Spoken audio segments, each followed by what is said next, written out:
La la la la la. Okay. What is up, my brothers? Welcome back to Genshin. In fact, okay, we got 4 hours to be able to finish the Dark Conquest. Why am I doing it at the very last minute? Because I was very lazy. I was very lazy, but not too lazy enough to where yeah. Too lazy enough to where I couldn't do the events. I did all the events. Don't worry. We just have to finish this Archon quest. And probably, I think 4 hours. 3 hours, 52 minutes. There we go. Yep. Yep. Hold up, let me check the thing. Come on. Let me check the thing. Come on. Let me check the thing. Come on. Yep, all good. Perfect. Okay. We are not going for all beta, that's not why, I was just showing you. We might have about 3 hours and 51 minutes until maintenance starts. Either that much time or a little after. Sometimes we have a little bit after that. But, yeah. No one's joined me on an adventure in ages. You're right, Bennett. Come on, let's go. Off we go. We can finish it in that much time. Hopefully. Because the next Archon quest is soon gonna start tomorrow. By the way, I have work tomorrow, so I won't be home in probably like at least maybe 6 o'clock or probably 6 o'clock to do the Archon quest. Because this time I will do the Archon quest right away when I get home and I'm done taking care of everything. Okay, instead of being lazy. Oh, also, we're gonna be waypointing the desert. Because we don't have time to explore the desert. We'll explore the desert later, just like Sumeru. I've already went to the desert before. I have a lot of the waypoints opened on this side. And all the Section 7s. So, basically, yeah, okay. I already explored a bit. I explored and seen some things from my other friend's map. So, we're good.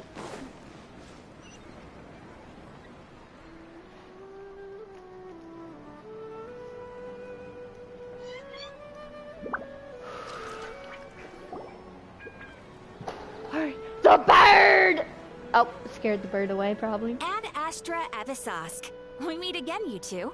Oh? Hi, Catherine. Do you have any commissions for us today? Commissions, huh? Let me think. Oh, how about this?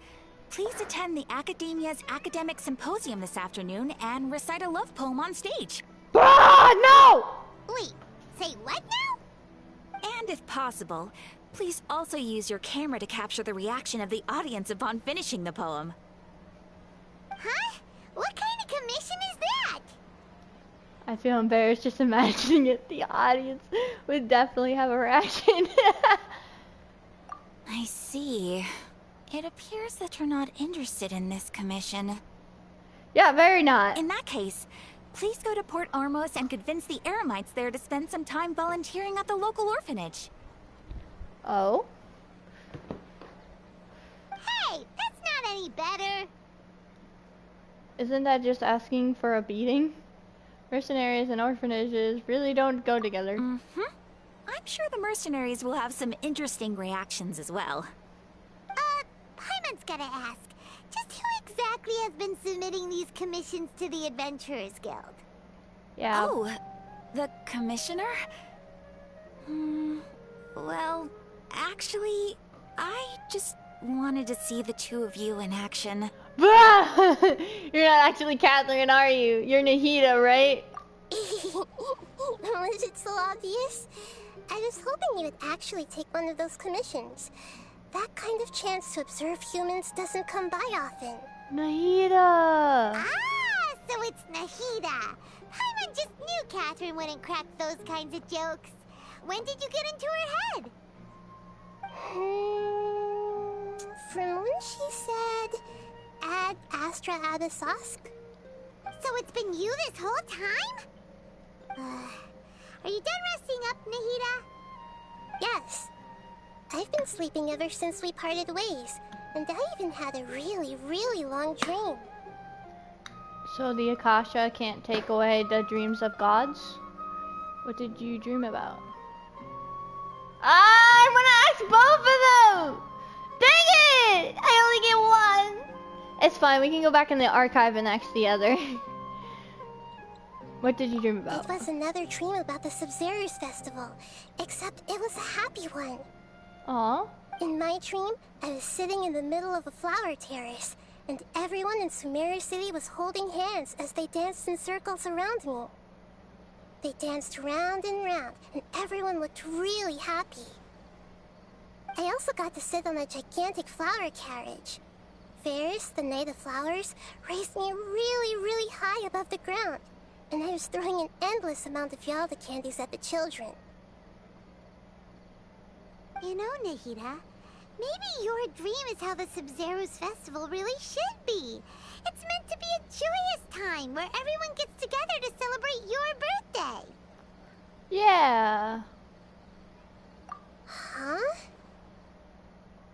Wasn't I describing a really happy dream? Why are you both looking at me like that?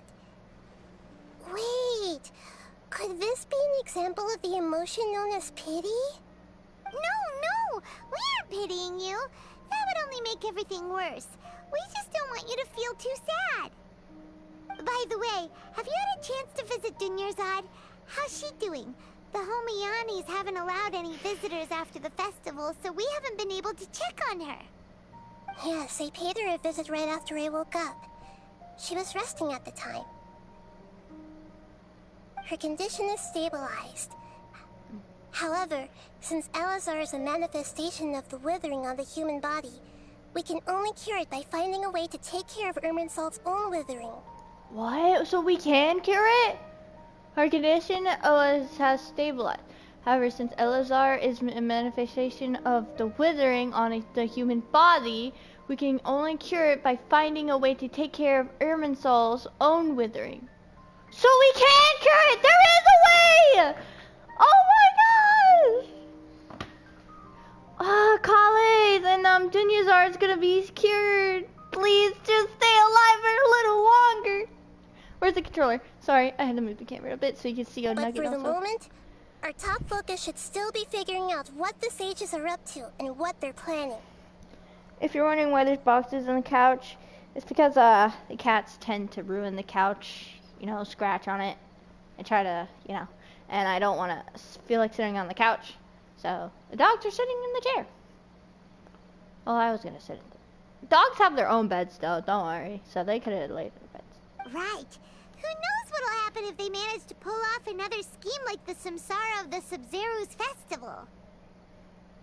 So our first priority should be investigating and putting a stop to the sages' activities. Yeah! As for how we should pull that off, let's discuss it somewhere else.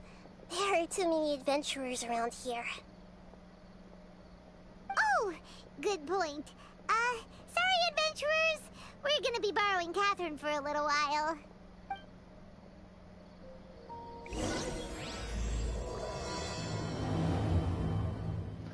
Lego! I really hope I finish this before, you know.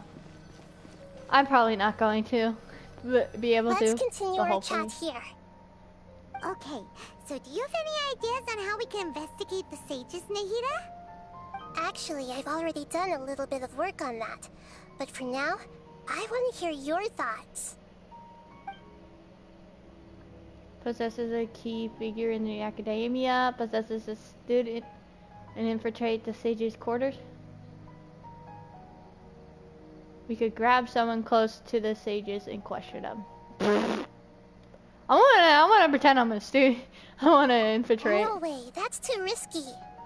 You Okay. mean it'd be too easy to get caught? No, it's not that. We shouldn't involve innocent students in this. A single mistake could completely ruin their lives. Doing that would be ignoring the safety of my people for my own selfish goals. How is that any different from what the sages are doing? That's a good point. Spoken like the god of Sumeru. Possess a key. We're in the dark as of now. Since we still don't know anything about their goals, any rash move could tip them off and lead to terrible consequences. After all, every person in Sumeru City is one of their hostages. Possess a key figure in the academia? I've already tried that, but all the key members of the academia, even the core of 30 guards, intentionally avoid wearing their Akasha terminals. It seems that from the very beginning, they've been guarding against info leaks from the Akasha. Of course, it could also be because they're wary of me. Have you already caught the sage's attention? I'm guessing not yet, but distrusting me would make perfect sense if they've ever paid attention to the urban legends about me. In any case, I probably can't take over their minds directly. I can't think of anything else. Are we really out of ideas? Nahida, you're super smart, so you already have something in mind, right? Don't keep us in suspense. Spill the beans already. According to a popular theory from the Vahumana Darshan of the Academia, rejecting impractical motions at the beginning of a planning session will give more weight to the actual proposal. Huh? Public theory from Vahumana Darshan of the Academia. Rejecting practical motion at the beginning of the planning session will give more weight. Okay, but aren't you the god of wisdom? You don't have to use that kind of gimmick to make us take your ideas seriously. Well, I've been thinking that if I can't directly possess the leaders, and if I can't get ordinary people involved, then I should find someone who's already involved, but hasn't decided to side with the sages. Oh? You're saying we should recruit a spy? That does sound like it could work. I'm thinking Sino or I'll hate them, maybe. I don't know. Oh, before coming back, we met someone named Alhaitham. He seems like he acts alone, and he likes doing stuff behind the Academia's back. They probably aren't in cahoots. Actually, I already have someone in mind. Do you still remember that female scholar named Sataria? Hi, Mr. Hi says Pokey. Hi! Sataria. Paimon remembers now. Isn't she the one who's always trailing behind the Grand Sage of the Academia? We ran into her basically every time the Sub-Zero's festival repeated itself. You could even say we're old enemies by now. God, what? Paimon still remembers the smug and mean way she always spoke to Nilu. God R. Oh, God Ragnarok? Like God of War is coming out in 8 days? Oh, that's cool. I've always liked observing all kinds of people, and Sataria has always stood out from the crowd. She was born in the desert and was hailed as their greatest genius. Her academic gifts allowed her special admission into the academia, and also gave her the opportunity to serve as the sage's assistant. Oh, Paimon didn't know she was from the desert. She must be pretty special then. Paimon feels like most of the desert dwellers around the city are working as mercenaries. You're pooping of excitement. The name Sataria means star. When she lived in the desert, she shone like the brightest star in the night sky.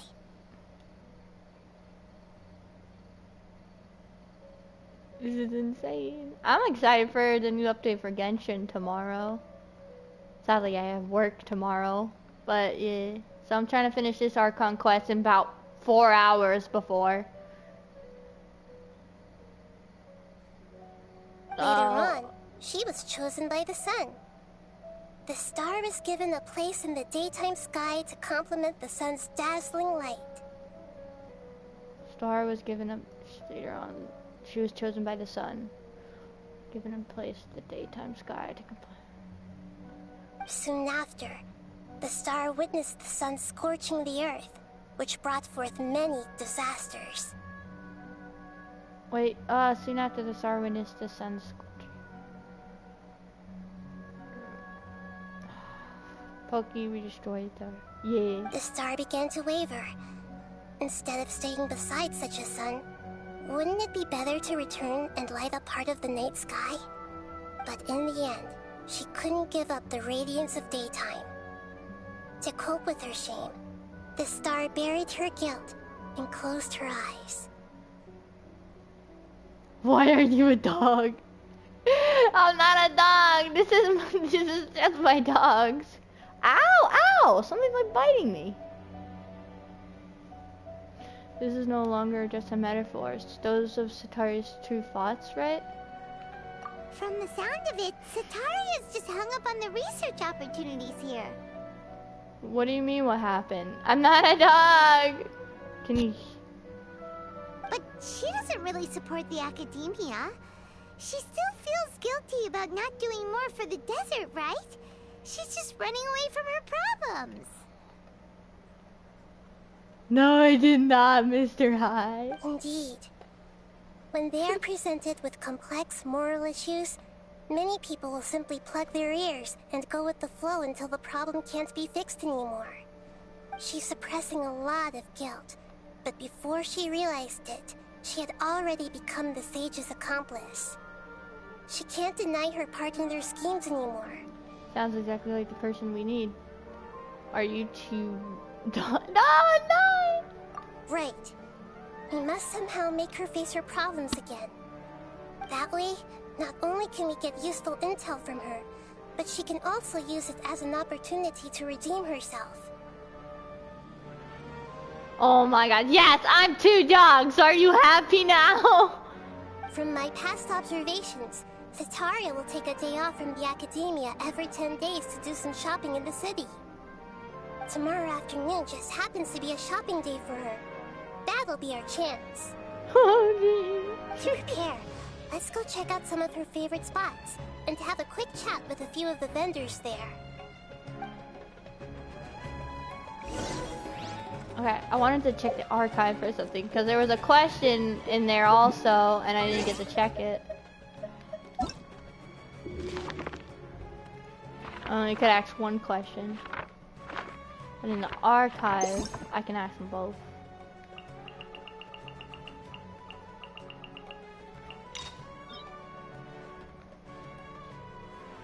Oh gosh.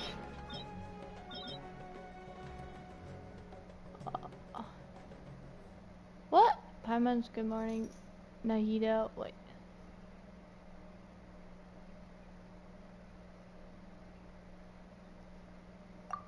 Oh, I don't have it yet. Maybe I have to finish it, complete it first before I can look. Shoot. I guess I can't look at it yet. Why are you sleeping? Wake up. I don't want to wake up. I'm going to continue sleeping. Look at me sleep as I play. I'm just a god.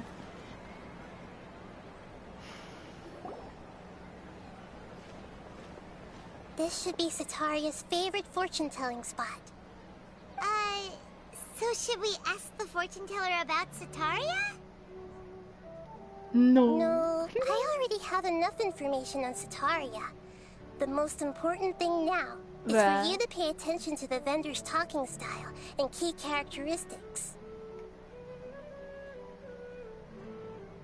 Talking style and key characteristics?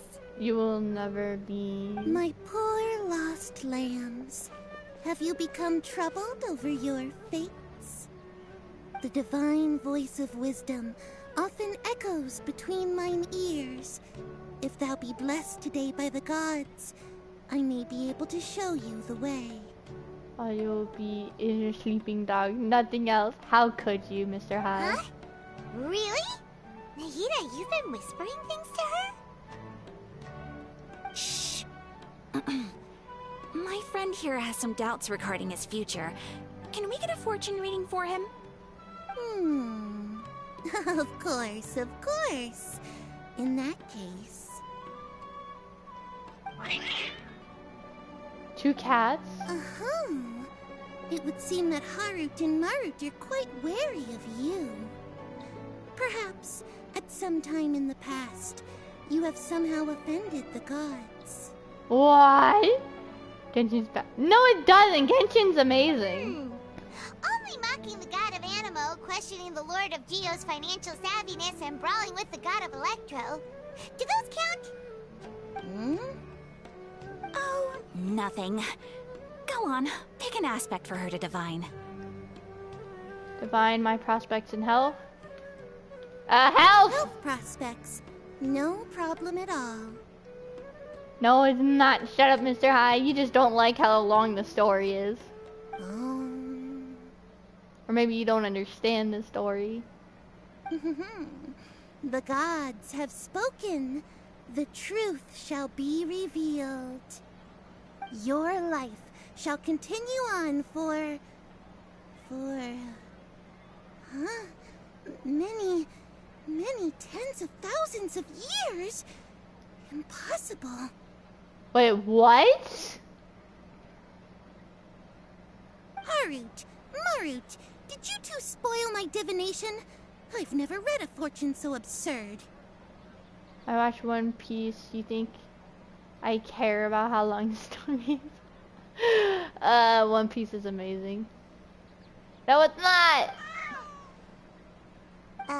Actually, Paimon thinks this is probably the most accurate fortune telling you've ever done.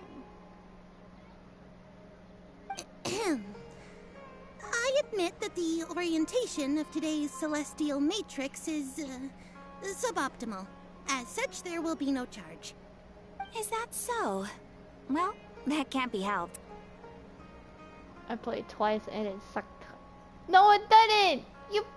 I doubt you actually gave it a chance. If you were to bring some food offerings for Harut and Marut on your next visit, perhaps they could help you reverse the wheels of fate.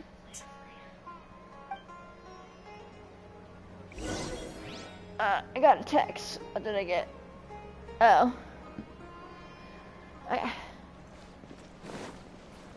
Meow.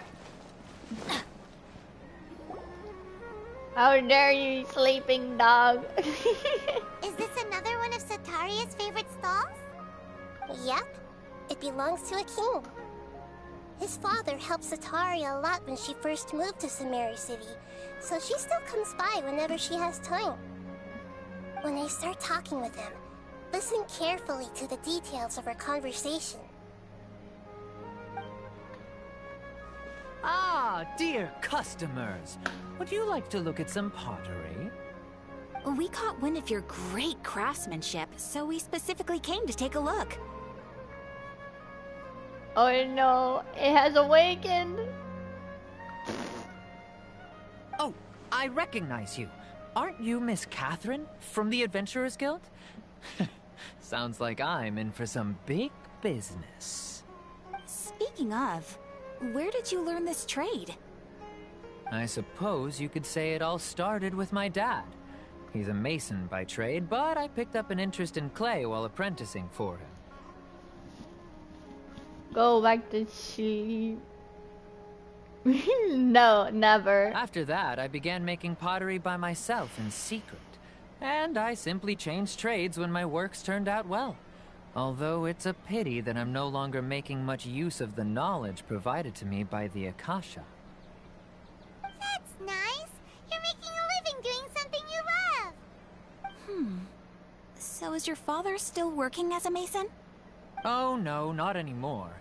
A few years back, he fell from a roof and broke his leg. Ooh. Since he had already saved enough mora over all these years, he's just enjoying the retired life in Port Ormos nowadays. Okay. I see. We wish him peace and happiness in his retirement. I'll have someone in charge of logistics at the guild come by another day for some goods. We'll leave you to it. Take care now. No problem. Rest easy, all our goods are sure to meet your every need. Okay, how many hours do I have left? Until 3 hours, 28 minutes. Oh gosh, I don't think I'm gonna be able to finish this Archon quest. Will said it's much longer than usual, so... This should be our final stop. Sitaria's always thinking of this restaurant when she's working at the academia, so she always comes by whenever she's out in the city. Nahida, you've really thought of everything. It's my duty to protect Sumeru's citizens, after all. Hi there. I feel like I've seen you down by the docks before. Huh? Sorry, I don't quite remember. If I recall, you were having a discussion with someone about shipbuilding at the time. Ah, that's right! I've always been really interested in feats of marine engineering. After all, I grew up in Liyue Harbor and spent my entire childhood staring at the ships going in and out of the port. I came to Sumeru to study, but failed to make it into the academia due to my lack of talent. But I'm still discussing all kinds of problems with different scholars, and I'm continuing to study and perform research from the restaurant's basement. I'm sure I'll get to the academia after their next round of exams. What an admirable spirit for learning. Amazing! Sure, but you'll find hardworking people wherever you go. So this restaurant has a basement as well? Huh. First I've heard of it. That's right. It's not usually open to patrons. Most of the time, employees use it for breaks or to hold private events.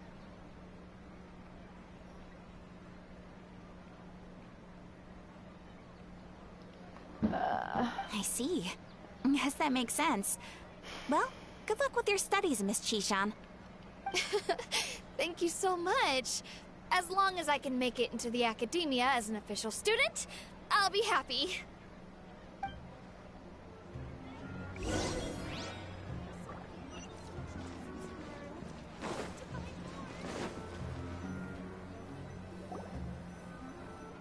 So, was that everybody?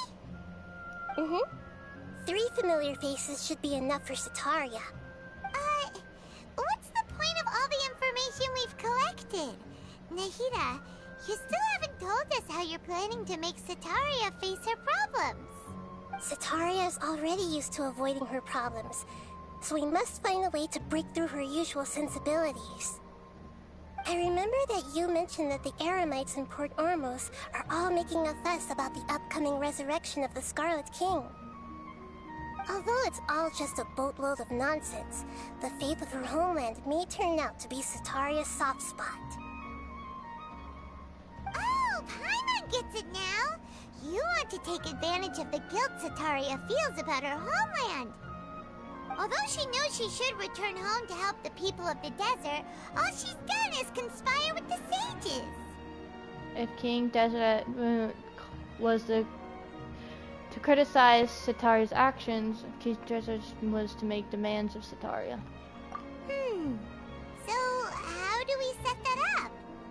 Well, the Scarlet King is long gone, and Sitaria is also too smart to fall for any simple tricks.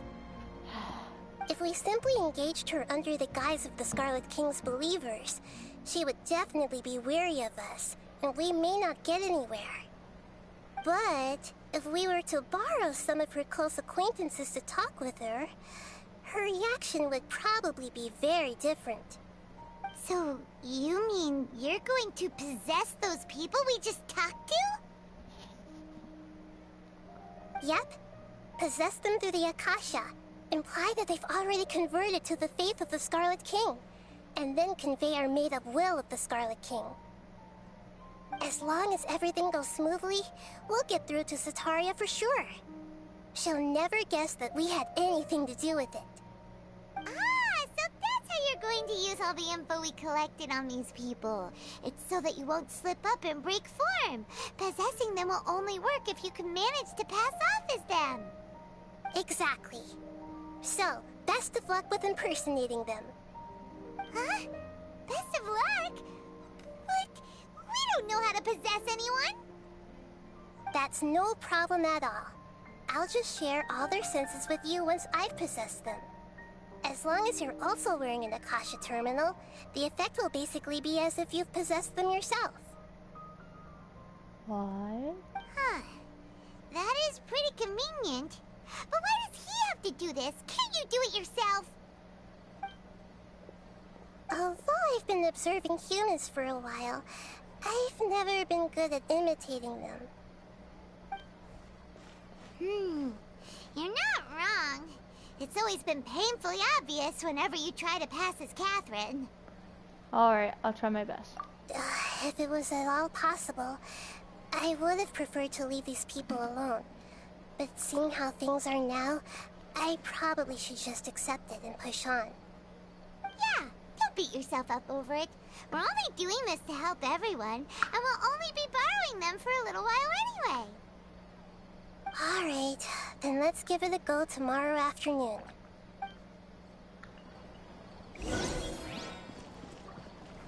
$12.18.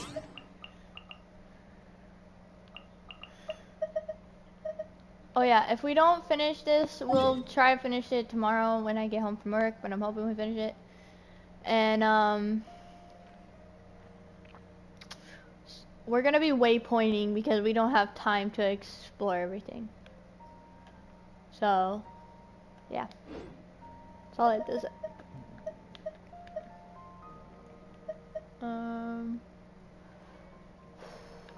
12:18. No!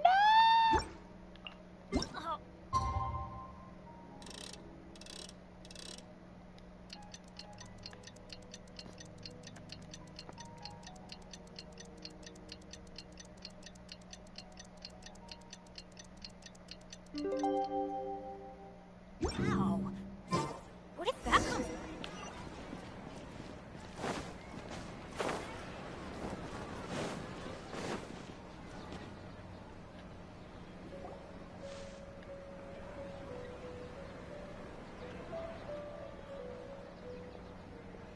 Oh, here she comes. Satari is here.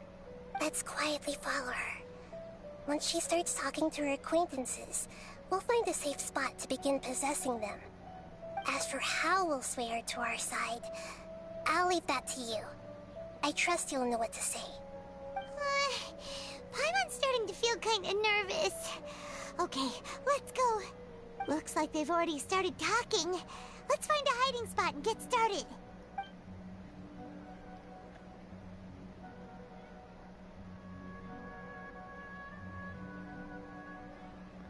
Oh, not like she can peek over and see your guys' heads peeking. Ah, definitely not.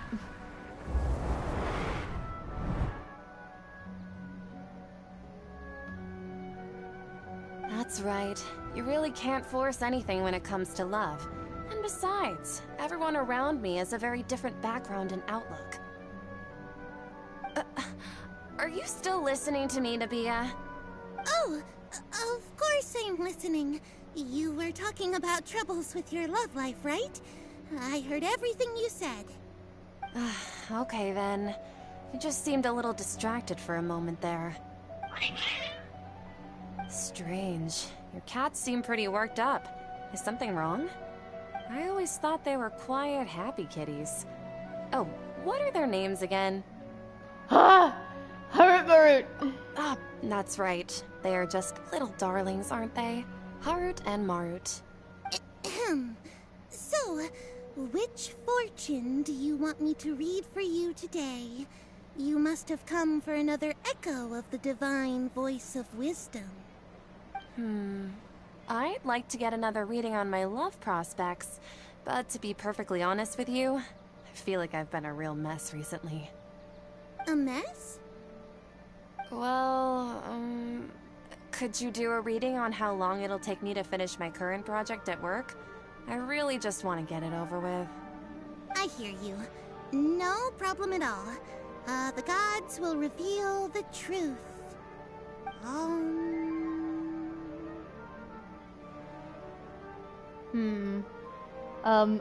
The gods have spoken! Oh, the gods have spoken. Wait, which one? I forgot!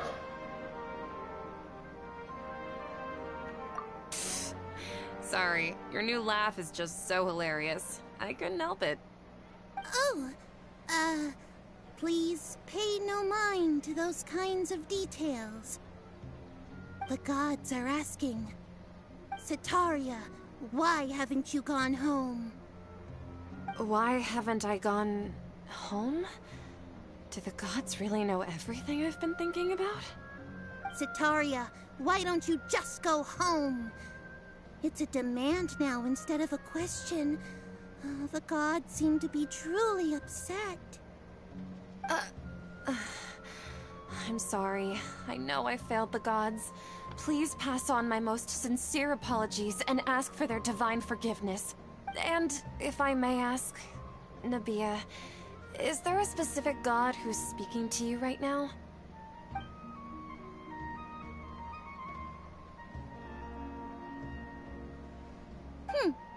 What an inconsiderate and naive question. The god who is speaking to me is, of course, the wisest and mightiest of all, the Scarlet King. The Scarlet King? No wonder he would make such a demand of me. Oh, wait a second. The Scarlet King passed away a long time ago. Even though news of the Scarlet King's resurrection has been spreading like wildfire, it's all just a misinformation campaign from the academia. How can the Scarlet King still exist in real life? King Desert's resurrection is a misinformation campaign? What insolence! I am the Scarlet King's most loyal believer. Do you wish to refute his voice of wisdom? Oh, no. As a child of the desert, I am only reveling in his power upon learning that his divine glory has touched even this city. I will think very carefully about his demand of me. I'm sorry. I must go now. Wait!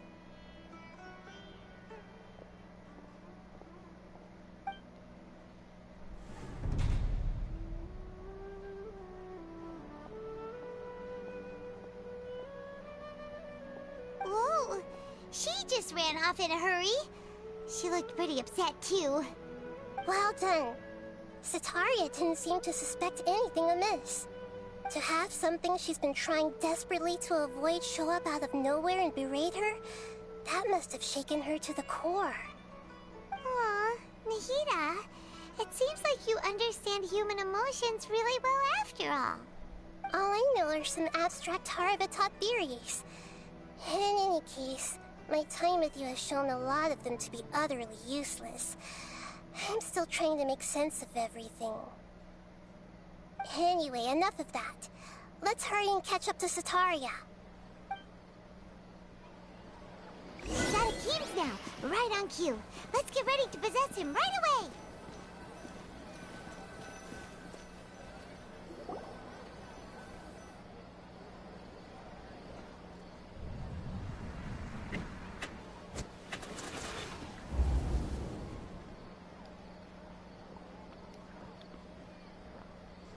It's okay. I just got caught up in something. Oh, actually, didn't you ask me to help you look for work? What kind of work were you looking for again? Gardening work. I want to say that so badly. I have to say the right ones. Masonry work. Oh, right. Your old man's craft. How could I forget? Speaking of, how's he doing? Is he feeling any better? He's feeling a lot better, and he's walking more now. He's feeling a lot better. He can lift some now. Oh, that's good to hear. I have been thinking a lot about him. If I could get some more time off, I'd love to pay him a visit. Actually, while we're talking about him, is he still living in Port Ormos? Yeah, he's been retired there for a while. If you could find the time, please write him a letter. Please pass on that recently, faith in the Scarlet King has taken root in Port Ormos and has begun to spread across Sumeru. He has a quick temper and has always been a devout follower of the Dendro Archon. I don't want him to get into a fight with those Scarlet King believers because of a difference in beliefs. Oh? So, who are you siding with in all of this? The Academia or the Scarlet King? I'm so jealous of you. You were born a child of the desert, yet you chose to betray the Scarlet King, and now you spend all your time with those crooks from the Academia. It says the person wearing an Akasha. Akeem, you don't mean... You've also become a believer of the Scarlet King.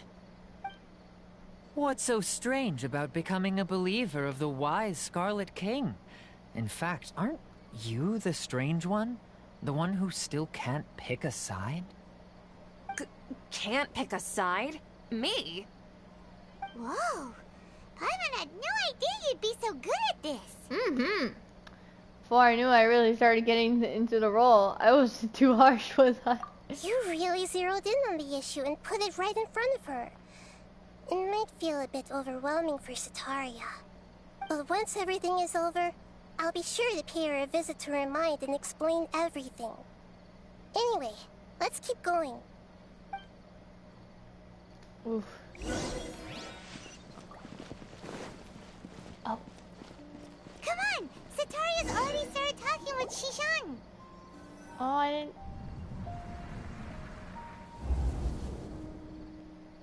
So, Shishan, have you noticed anything weird in the city lately? Like, as if someone was trying to preach to you about something? Now I've been spending all my time studying in the basement. It's been... Oh, right. Speaking of strange things, I celebrated the Sub-Zerus festival so many times that I lost count. That was really weird. Wait, how could you be aware of that? That should be impossible. Nothing in the report indicated anything like that. Are you still failing to realize that the Academia's lowly tricks could never deceive all of Sumeru's citizens? Shishan, don't tell me that you've converted to the Scarlet King as well! What an absurd question. You make it sound like I should be ashamed for becoming a believer of the Scarlet King. In reality, shouldn't you be the one who is ashamed? You, who works side by side with the Academia, and treated people as nothing more than experimental subjects? Please, please stop! Even now, Sataria's still trying to run from her problems. Did I push too hard? She can no longer justify everything to herself. Hey, she's trying to talk to the guards. What should we do? This is the most important part of all. Quick, get ready. Mercenary, you're a member of the Corps of 30, correct? Please help me pass a message to the Matra right away. The situation in the city is getting out of control. Please, try to remain calm, miss. Tell me what's happening in the city. Heretics are infiltrating the city, and they've already converted many residents to their side. Oh, he was quick. Heretics? What kind of heresy are you talking about? The Scarlet King! Many people I know have suddenly started believing in him, but he's long dead. It's impossible. Miss Sataria, nothing is impossible. You know my name? The Scarlet King is immortal, and all who defy him will one day pay the price. Ooh. You must face the truth, Sataria. You tread a treacherous path, and the longer you ignore it, the tighter the Academia's grasp on you will become, and the deeper you will be ensnared. Child of the Scarlet King, never forget that the desert that belongs to you lies elsewhere. What's so strange about becoming a believer of the wise Scarlet King? In fact, aren't you the strange one? The one who still can't pick a side? What an absurd question. You make it sound like I should be ashamed for becoming a believer of the Scarlet King. Sataria, why haven't you gone home?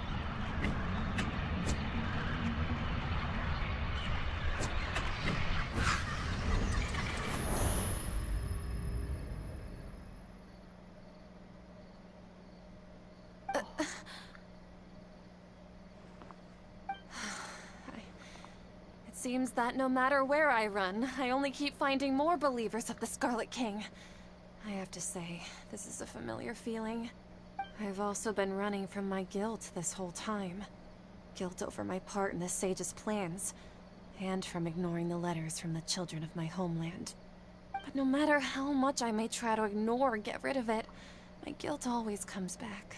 You should follow your heart. It's not too late to turn back. You won't necessarily lose your research opportunities by facing the truth.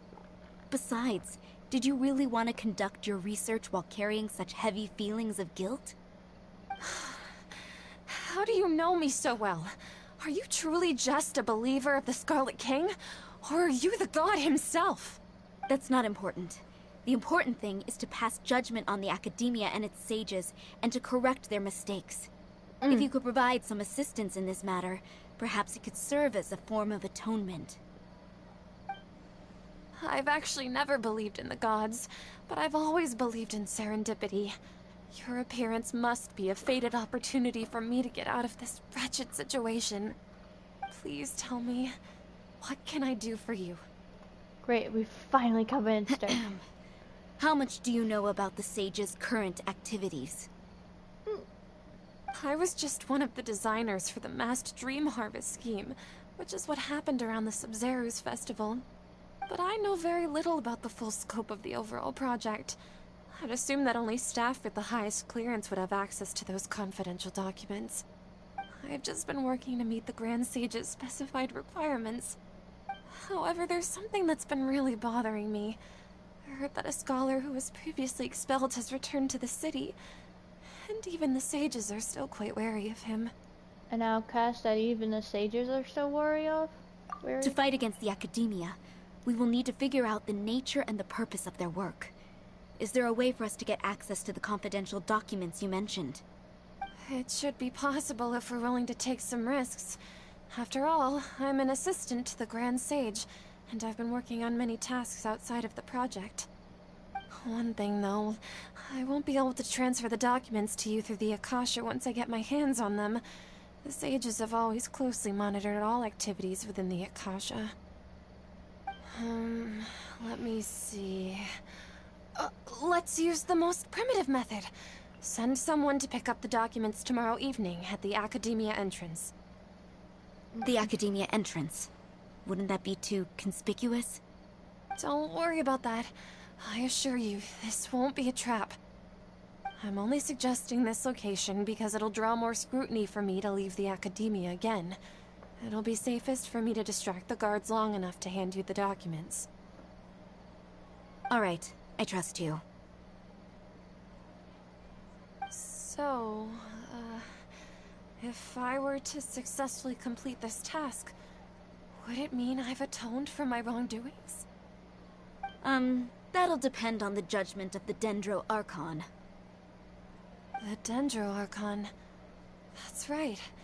Her people are the ones we have endangered. As the God of Wisdom, she's also the one responsible for judging and guiding the scholars. Maybe it's time for me to find a god to believe in. Just as Nahida predicted, we've managed to bring Sataria to our side! The Traveler's execution was ingenious. He's the one who deserves all the praise. Well, now that we've made plans to meet again tomorrow evening, all we can do is pray for Sataria's mission to go off without a hitch. Pray? But if we're going to pray to the gods, aren't we just praying to you? God of Wisdom and Guardian of the Scholars? No. The truth is the true Guardian of Scholars. I've always believed that. Anyway, let's meet again tomorrow evening at the Adventurers Guild. Hmm. 1924.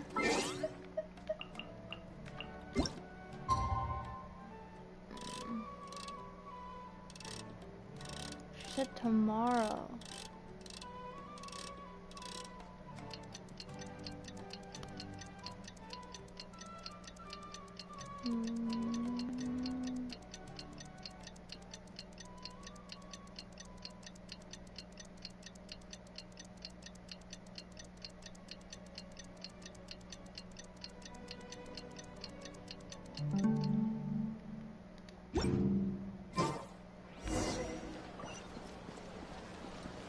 Adventure time!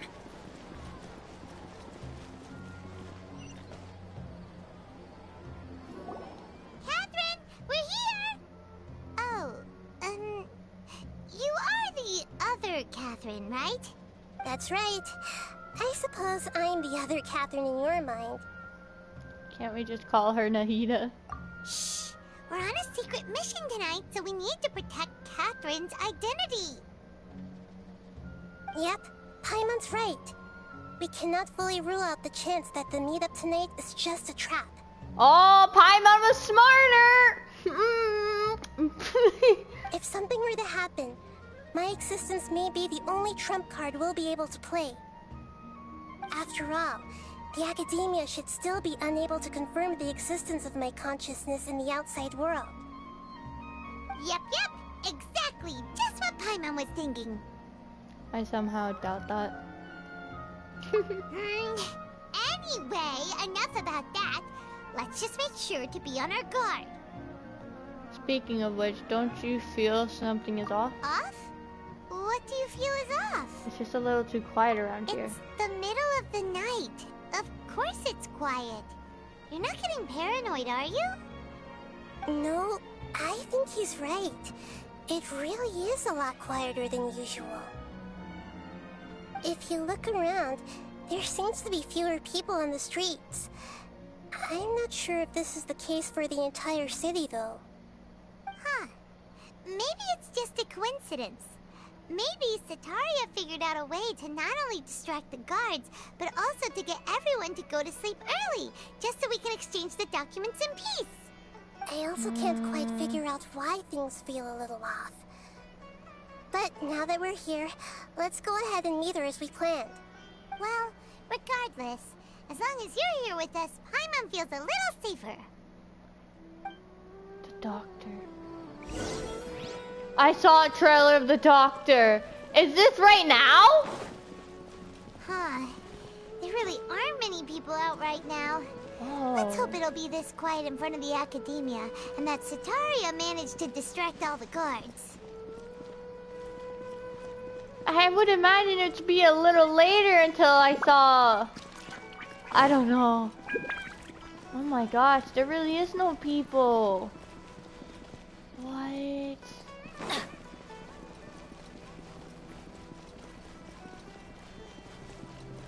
Are we getting into the doctor scene already? I feel like it's too soon. Oh, this is... Oh, yes, we are. There's a lot of people up here. We're in the doctor scene. Oh my god. Oh my god. One of the Fatui Harbingers.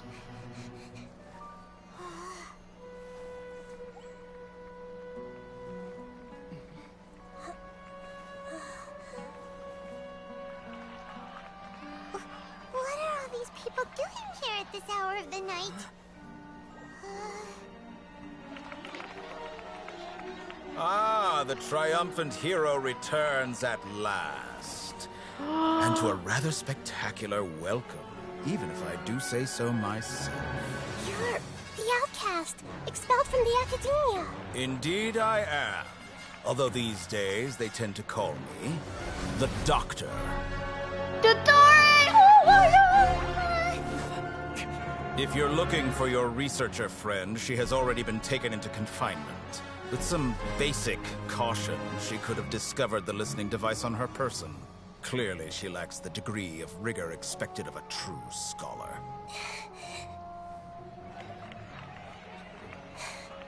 The people of Sumeru City. What have you done to them? I simply made some minor adjustments to their Akasha terminals. Now they can deposit information directly into the subconscious. As you can see, all these lovely people now believe this traveler is a hero who has just saved the world.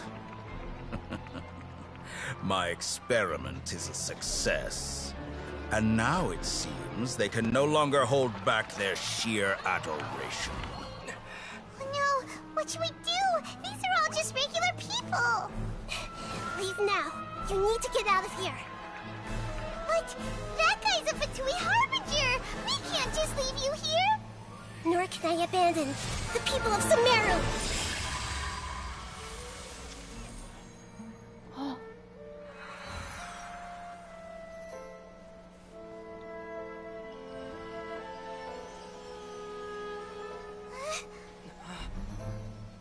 Don't worry. We'll meet again outside of the city.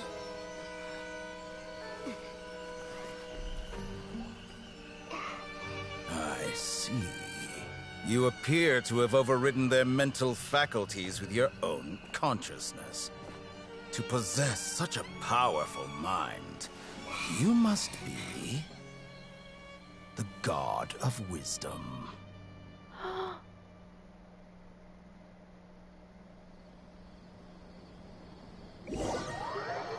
my god. We're meeting outside of the city, right? Wolf said it took forever to get... No, outside of the city. It doesn't mean in the desert.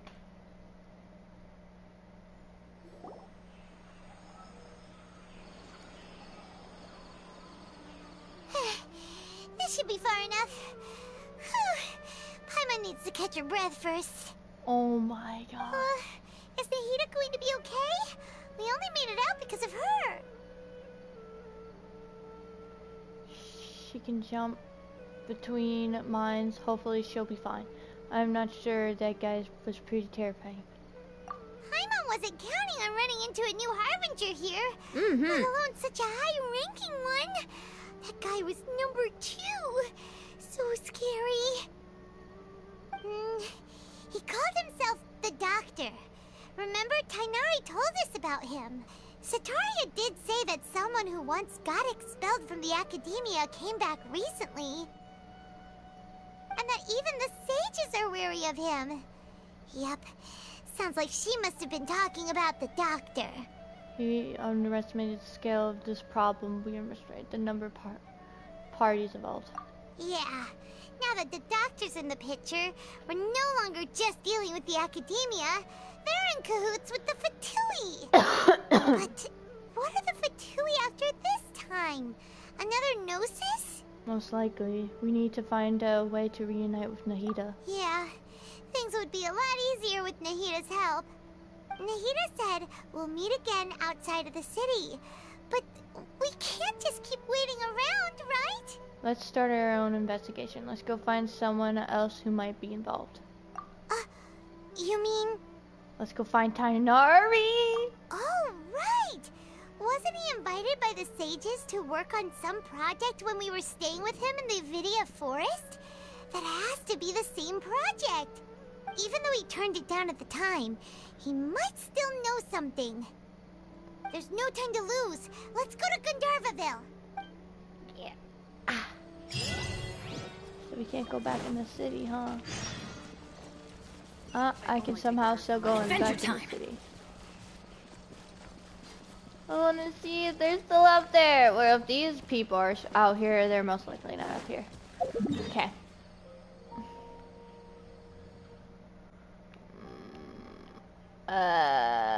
Let's go here. Oh, my little nugget.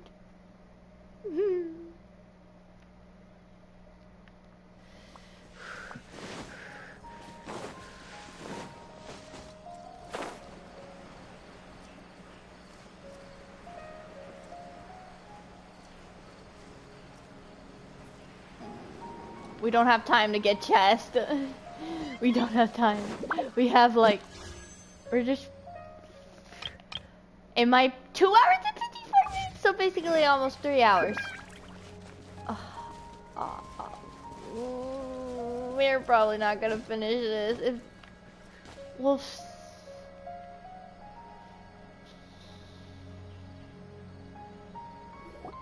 Hold it right there. A blonde-haired traveler and a floating fairy. We've got you, all right. Take a look around. You've fallen right into our trap. Are you mercenaries from the Corps of 30? Did you come here to arrest us? Corps of 30? We're nothing like those government lapdogs who don't even get scraps for their work. We are an elite brigade that commands the highest commission rate in all of Sumeru. We're here on the orders of a client known only as the Outcast. The Outcast? An outcast from the academia? Sounds like the Doctor. But why wouldn't the Doctor just send the Fatui after us? Local mercenaries might have an edge over the Fatui. Maybe he's taking advantage of the academia's resources.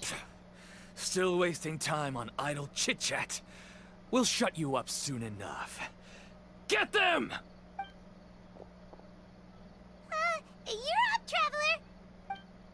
Oh, I was hoping Tainari would come in and go like, "Wah!" and stuff like that.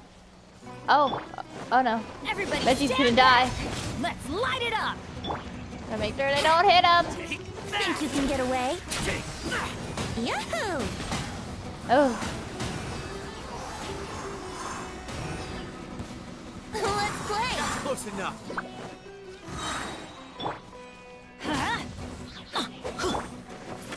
Time for takeoff. I have to kill him as fast as possible. Ah, it isn't over yet! Here comes reinforcements!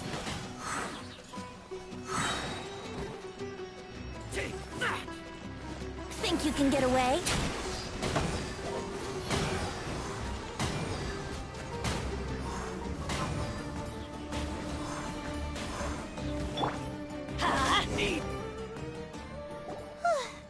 That was pretty rough. Is that what elite mercenaries are like? Probably won't be long before we see more of them. Yeah, looks like we'll have to keep our guards up. But this doctor guy seems like a pretty tough opponent. He knew exactly where to set up an ambush. Did he predict that we would try to find Tainari? Going up against smart people is tough. Anyway, let's keep going.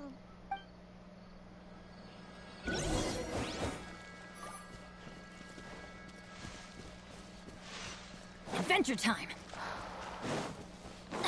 Nope, we don't have time to pick some Zatoon peaches either. We don't have time. Quick, quick. Adventure time. Yeah, the Nether Archon quest is coming soon, and maintenance. Off we go.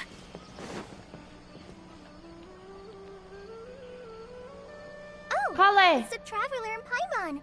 What are you two doing back here? Kale, it's nice to see you again. Are you doing all right? To be honest, I'm not doing too well. My Elazar has been progressing at a faster rate lately. I'm finding it harder to complete more intricate tasks. As a result, Master Tainari is taking me off the patrol schedule. He will only allow me to stay here and coordinate other people's tasks. Oh, Kale. Seems that carrying Airman Soul is our only chance. Speaking of Tainari, did he go off on patrol? We're here to talk to him. Oh, Master Tainari? You just left the Avidia Forest a little while ago. He was headed to Party's DI. He left? But isn't Tainari always saying that he never wants to leave the Avidia Forest? He even turned down the Sage's invitation. I thought it was weird too. Master Tainari always prioritizes his work as a forest watcher above everything. He almost never leaves his post. He left in a hurry this time, though. You didn't give a reason? No, I only found out that he left through a message he left behind. He also made sure to delegate all his tasks using a schedule. To leave in such a hurry? I guess he had something urgent to take care of. Master Tainari originally studied in the Amorta Darshan of the Academia, and Partis DI is something like the Amorta's research base. Many rare shrubs and grasses have been planted there for research. Wait, Mr. Tainari originally studied in Amorta Darshan of the Academia, and Party's DI is something like the Amorta's research base. Many rare shrubs and grasses have been planted there. I know that before he became a forest watcher, Master Tainari once spent a long time conducting research at Party's DI. A research base, huh? Gotta wonder what kind of research Tainari just decided to work on all of a sudden. Oh, we don't have a lot of time, so let's go look for him at Party's DI. Yes, yes, yes. Please take care of yourself, Kale. Don't push yourself too hard, Kale. Don't worry. I'm fine. I'm used to living with Elazar by now. If you run into Master Tainari, please send him my regards. Got it. Will do. See you later, Kale. I want to talk to you more. I had already made up my mind, to be honest with you, so I didn't try to hide my current condition. Don't worry about me. I'll be fine. Okay, Kelly. Bye, Kelly. You will be fine. We will cure Irminsul. There's no withering.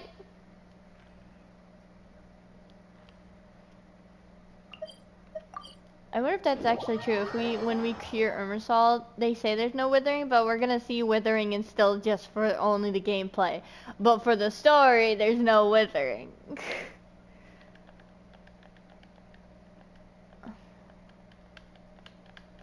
I was stuck if all the chest and stuff would disappear from the withering. Hopefully chests will stay. I'm sure they will. It wouldn't get rid of the chest. Wait! Look who it is! Nahida! Ah! Thank goodness you're okay. We were so worried about you. You are Nahida, right? You haven't been reprogrammed by the doctor, have you? Hey! This was supposed to be a touching reunion, but you're ruining the moment! Actually, it's very smart of the Traveler to be wary of me right now. After all, the Doctor has shown that his technology can apparently even control human minds. But not god minds, right? Plus, it's not like you could have known what happened after we split up and I was facing the Doctor by myself. Even a pool of stagnant water after a torrential storm can occasionally pass as a patch of sky. Paimon feels like only the real Nahida could come up with such an obscure analogy. I agree. Huh? But I wasn't trying to win your trust or anything. All I wanted was to clarify my point. Well, we understand that point now. Please, Nahida, tell us more about what happened. Are those poor people all right? When you left, I was still in the middle of restoring everyone's minds. Thankfully, when the Doctor mentioned depositing information into the subconscious, he didn't mean engraving information into their minds. Instead, he did something closer to creating hallucinations. That was still within my power to fix. Luckily, I managed to finish my restorations and mind jump away from him just as he was about to capture me. Whew. What a relief. The Doctor sure pulled out some hidden cards, but good thing we had Nahida with us. I wouldn't be relieved just yet. I gave away my true identity when I restored everyone's minds, which means we've lost another one of our trump cards. Oof. Also, the Doctor is already an expert at modifying Akasha terminals. Maybe it's only a matter of time until he captures my consciousness inside the Akasha. Would that mean you'd no longer be able to jump between minds? Then how do we stop him? He's still at the Academia, so it's possible he already started messing with the Akasha. We need to hurry. Our position will only get worse with time. Ugh. It feels like he's toying with us. What a nasty piece of work. Plus, the Doctor's combat ability alone is apparently enough to make him worthy of being number 2 of the Fatui. Oof. We shouldn't give up hope just yet. Let's try to find another way to attack this problem. Actually, Nahida, how did you know we were trying to get to Party's DI? Have you been waiting for us? Yes, I have. I can see the Traveler's elemental energy, so I deduced her destination by looking at the direction you were moving in. You can see our elemental energy? You didn't come here for sightseeing, right? Did you find any leads? We're looking for a scholar we know. His name is Tainari, and the sages once tried to reach out to him. Why don't you come inside with us and see what we can find?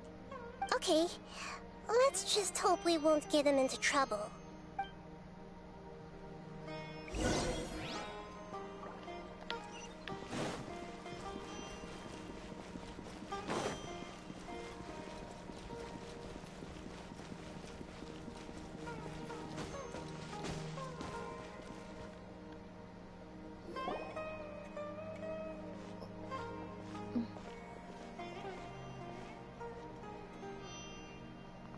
Traveler?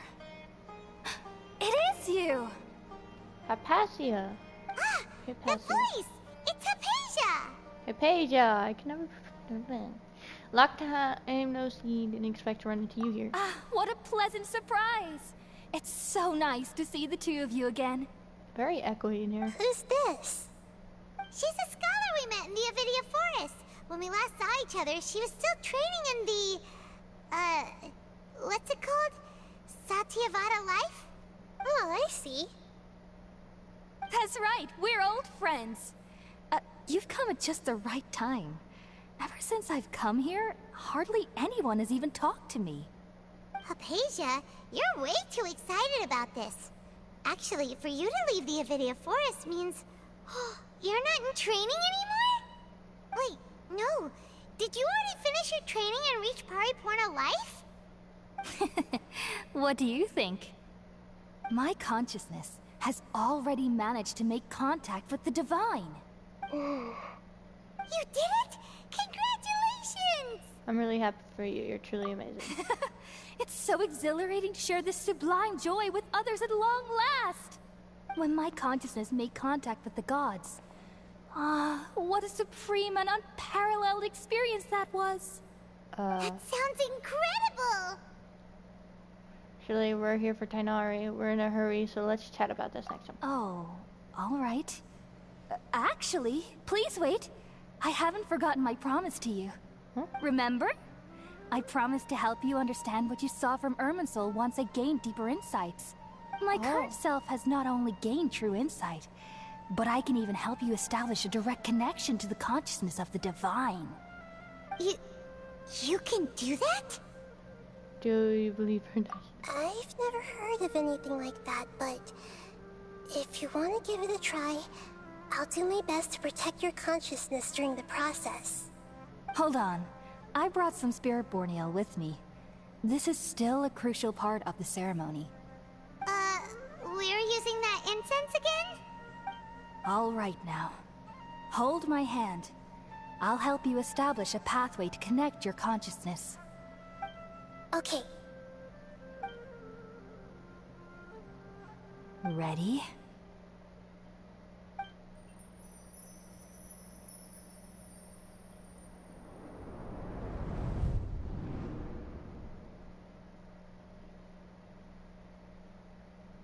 It took 3 betrayals for me to finally understand. The world is just an elaborate tapestry of lies. Oh. My fury will never be quelled.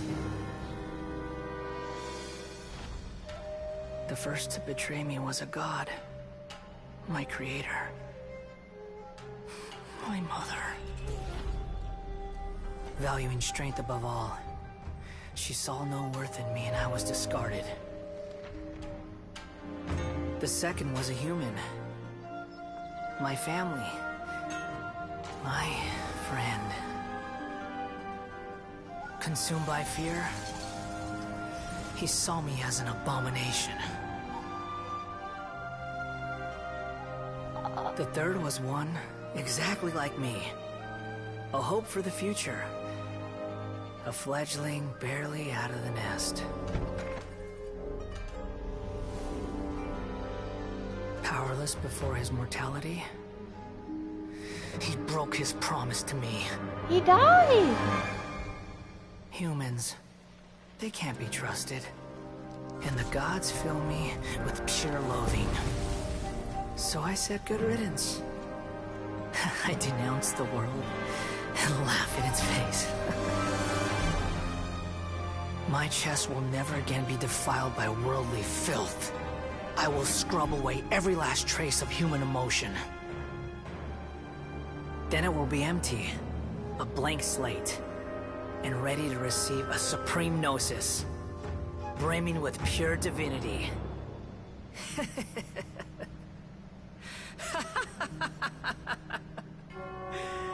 There is no need to fear.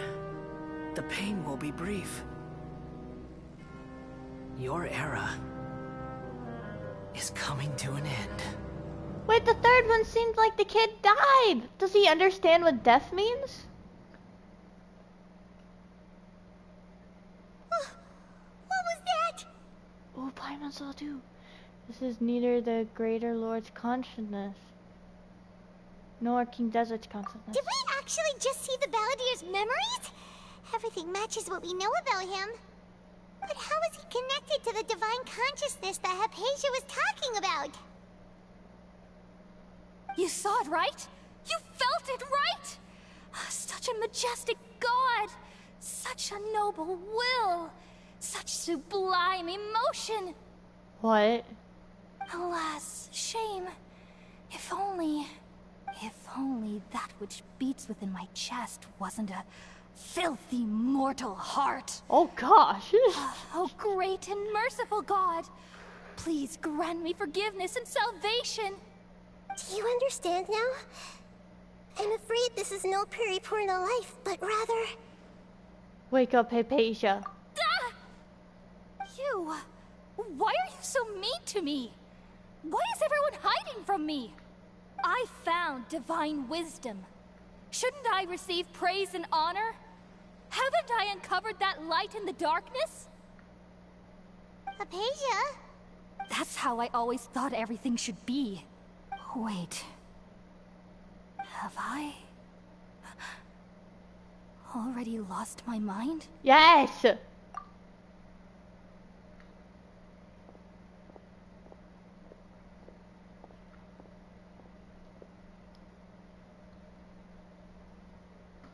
Wait, something isn't right.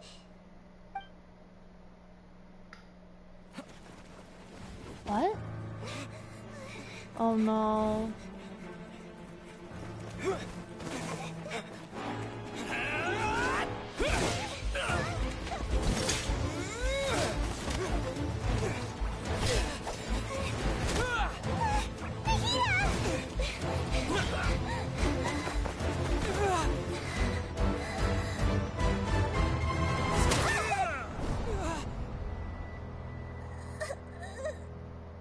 No!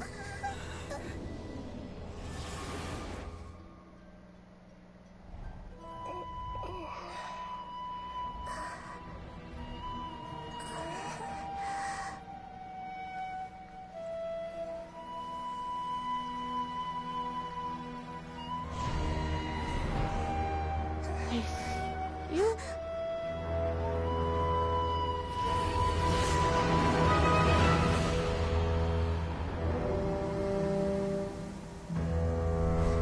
Oh my gosh.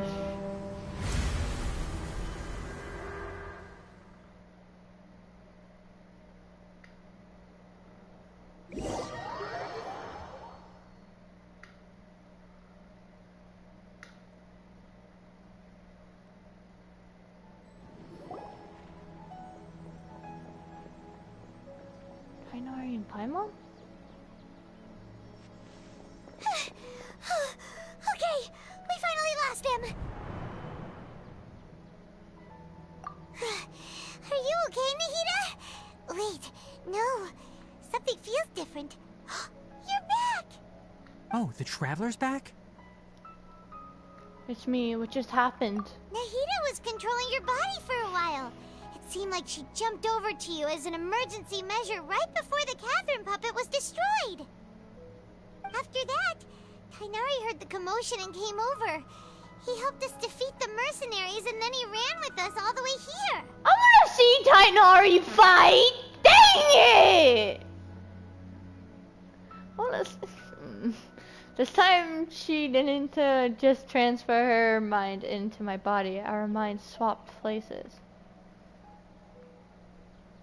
So that was Traveler seeing it? Oh. What? You swapped places? You mean your consciousness also went into Nahida's body? Dang. Wait, then where is Nahida's consciousness? Where is she now? I never imagined that an individual's consciousness could be transferred around like this. Had I not seen it with my own eyes, I would have never believed it. I don't think this can be achieved with current human technology. Also, while we were running, the consciousness in your body told me to pass on a message. She said, "The doctor has found a way to trap my consciousness, so I can't journey with you anymore." Dang it. But even in a moonless night, a shower of starlight can still drown out illusions and lies. Oh no! Nahida's trapped in the sanctuary of Surasthana for good this time. Was that message all she left for us? It's pretty vague. It's in a code that only we know. We can't let the doctor figure out what we're up to.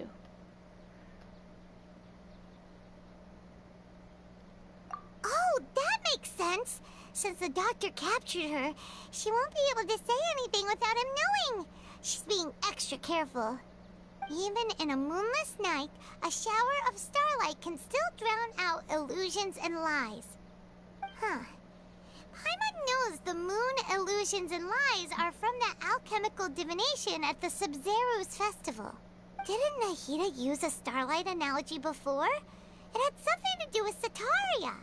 The moon refers to Nahida herself. Starlight refers to the people of desert. Illusion and lies refer to the academia's plans. Oh, that makes a lot of sense. Huh. Do you think Nahida was telling us to go find help in the desert? Oh my gosh. Who's trying to call me mother? But she isn't with us anymore. Think we'll be okay? Paimon, you said Sanctuary of Surasthana. Does this mean that this Nahida you're talking about, the consciousness who is occupying the traveler's body, is the Dendro Archon? Mm-hmm. Your guess is correct, but the situation's a bit complicated, so it's really hard for us to explain right now. That's all right. A scholar's curiosity doesn't need to be appeased right away. As for the complicated nature of the situation, safe to say I have witnessed that for myself. I've spent some time with you, and it looks like the Dendro Archon's also on your side, so I trust you. Thank you, Tainari. Oh, actually, we came here to ask you a question. What do you know about the project that the sages have been working on? Ah, that. While I was indeed invited to join that project, the sages were always secretive about its scope and goals, so I eventually declined. All I know is that that project has something to do with the restoration of Irminsul. What? I think I know what the project is about. I just received some new intel. Huh? Did you see something when you were in Nahida's body? The Academia is turning the Balladeer into a god. Why is my mother... I'm streaming. So you didn't check the wall yet? No. Okay. When you get a second, can you check the wall for me? Sure, bye, I love you. I love you. Academia is turning the Balladeer into a god. What? Do you have any evidence? I saw an innocent god under construction. Hypatia also showed us so-called divine consciousness. Shut up!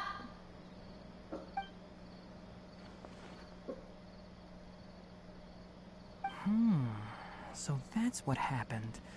That explains why Hypatia's symptoms were different from those of the other scholars who went mad. It's because she made contact with the consciousness of a new god who is still in the process of being born. Tainari, did you leave the Avidia Forest because of Hypatia? I did. I noticed Hypatia's mental anomalies, but since her symptoms were rather atypical, I secretly took her to Pardis Dii and began searching for a way to return her to her normal self. If I didn't take action, Hypatia would have already been taken by the Matra to the desert, doomed to a life of exile at Aru village.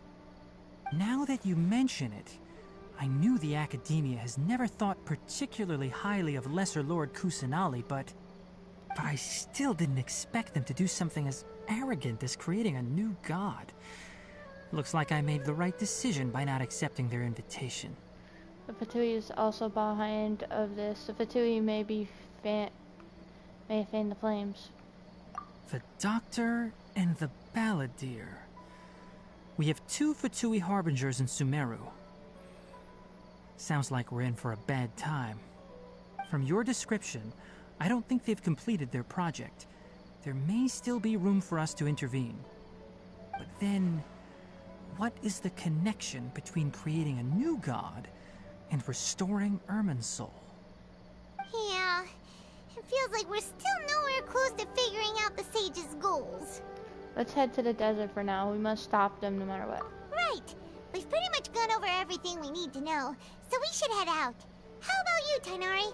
What are you going to do? Come with us! I'll stay here for now. Aw. I still want to try a few more things to help Hypatia. No, you don't. If you're planning to go into the desert, start by heading for Caravan Rabat. That'll be your fastest route. Come find me here if there's anything else I can do to help. May the spirit of wisdom go with you. Thanks, Tighnari. Hopefully Hypatia will feel better soon. We're off then. I better be able to talk to Tighnari.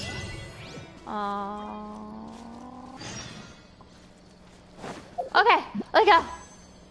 No! Actually, we should check. Oh, 2 hours and 27 minutes. Okay, okay.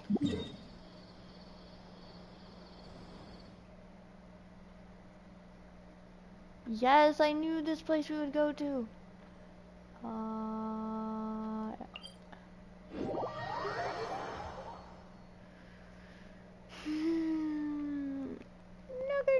Nugget. Sky came back. Oh, my little Sky.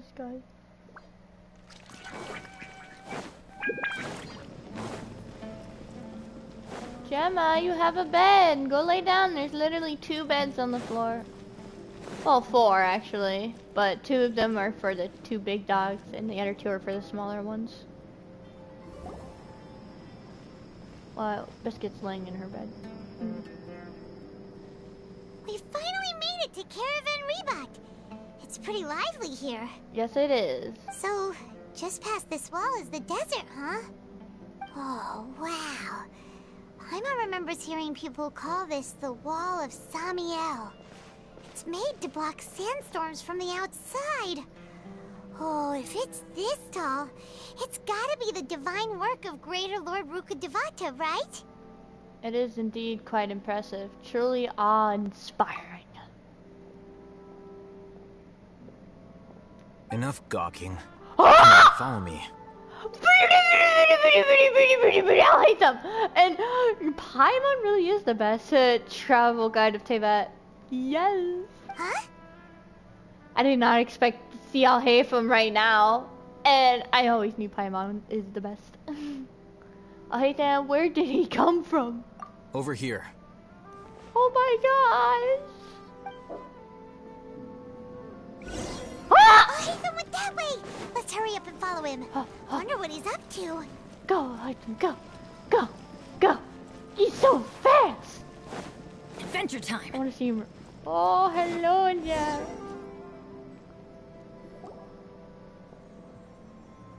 Oh. Eremites. What the? Where did he go? We were being followed. How did we lose him? They were just here a second ago. More Eremite mercenaries? Who are they working for this time? Anyway, Traveler, it seems like we were being followed again. You were too careless. You should have noticed those hopeless amateurs trailing you a long time ago. I'm sorry! Thanks, Alex, and we couldn't have shaken them off about you. There's no need to thank me. I've never cared to keep track of personal favors. All I did was correct a mistake I happened to come across. It's a habit I developed at the Academia. You really gave Paimon a scare, Al-Haytham. We never thought we'd run into you here. Last time we met at Port Ormos, didn't you say you were going back to the Academia? Wait, don't tell Paimon that you're here to take us back on their orders. Oh, so you've already landed yourselves on the Academia's hit list. I can't say that I didn't expect it. However, had I wished to turn you over to the Academia, don't you think you'd already be the Eremites' honored guests by now? Oh, right. You do have a point. Did you participate in the Sage's big project? I have no interest in running errands for that project. As a scholar, I've always belonged to the camp that promotes researcher autonomy. And these days, you're more fascinating than anything the Sages can offer. So you were actually looking for me? Not quite. To tell you the truth, I'm still investigating the Divine Knowledge Capsule. Unfortunately, I've run into some difficulties. Everyone says the capsule originated in the desert and was eventually moved to Port Ormos. If I am to get to the bottom of this, I must understand how the capsule first came to be. Oh, so you're going to the desert. Which brings me back to you and why you're so interesting. The leader of Ain al-Ahmar used the Divine Knowledge Capsule right in front of you, and upon seeing him, your expression became perplexed, and you were lost in thought for quite some time. To have that kind of reaction, I think you must have realized something. Are you interested at all in sharing what you've been hiding from me? Ooh. Must be because I was so shocked to hear those words again. World, forget me. Al-Haytham, you really have a ridiculous eye for detail. What kind of person even notices or remembers stuff like that? The situation is a little complicated. I can't share what I know just yet. So that's your answer. Well, I do work for the Academia after all. So considering that, it is indeed wise to keep your cards close to your chest. But that does prove you do have some undisclosed information about the Divine Knowledge Capsule. Am I right?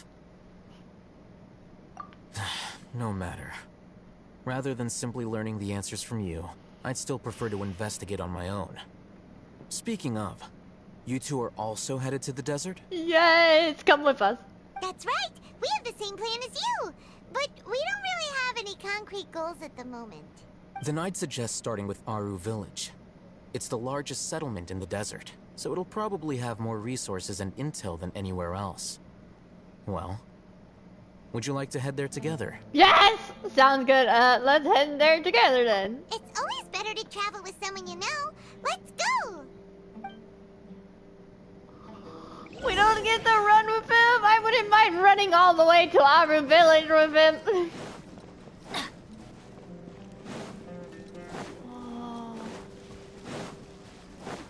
Adventure time. I know I said waypoint there, but hold on a minute. I want to go on this pathway. Oh, look at you. You're so cute. Just ignore how I completely killed it. Whoa.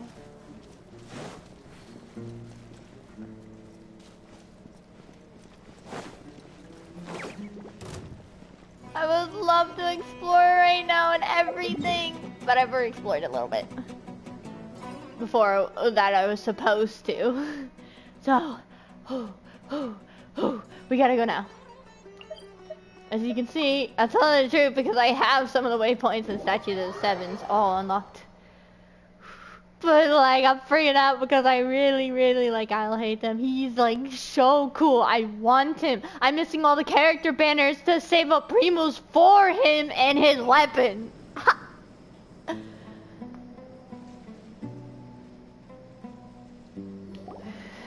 Before us lies Aru Village, the safe haven of the desert folk. Whoa, this landscape is really something else. What a cool place! Let's go check it out!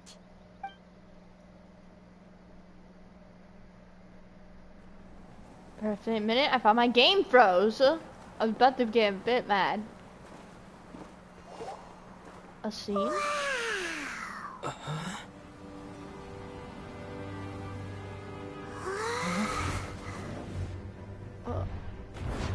Cyno!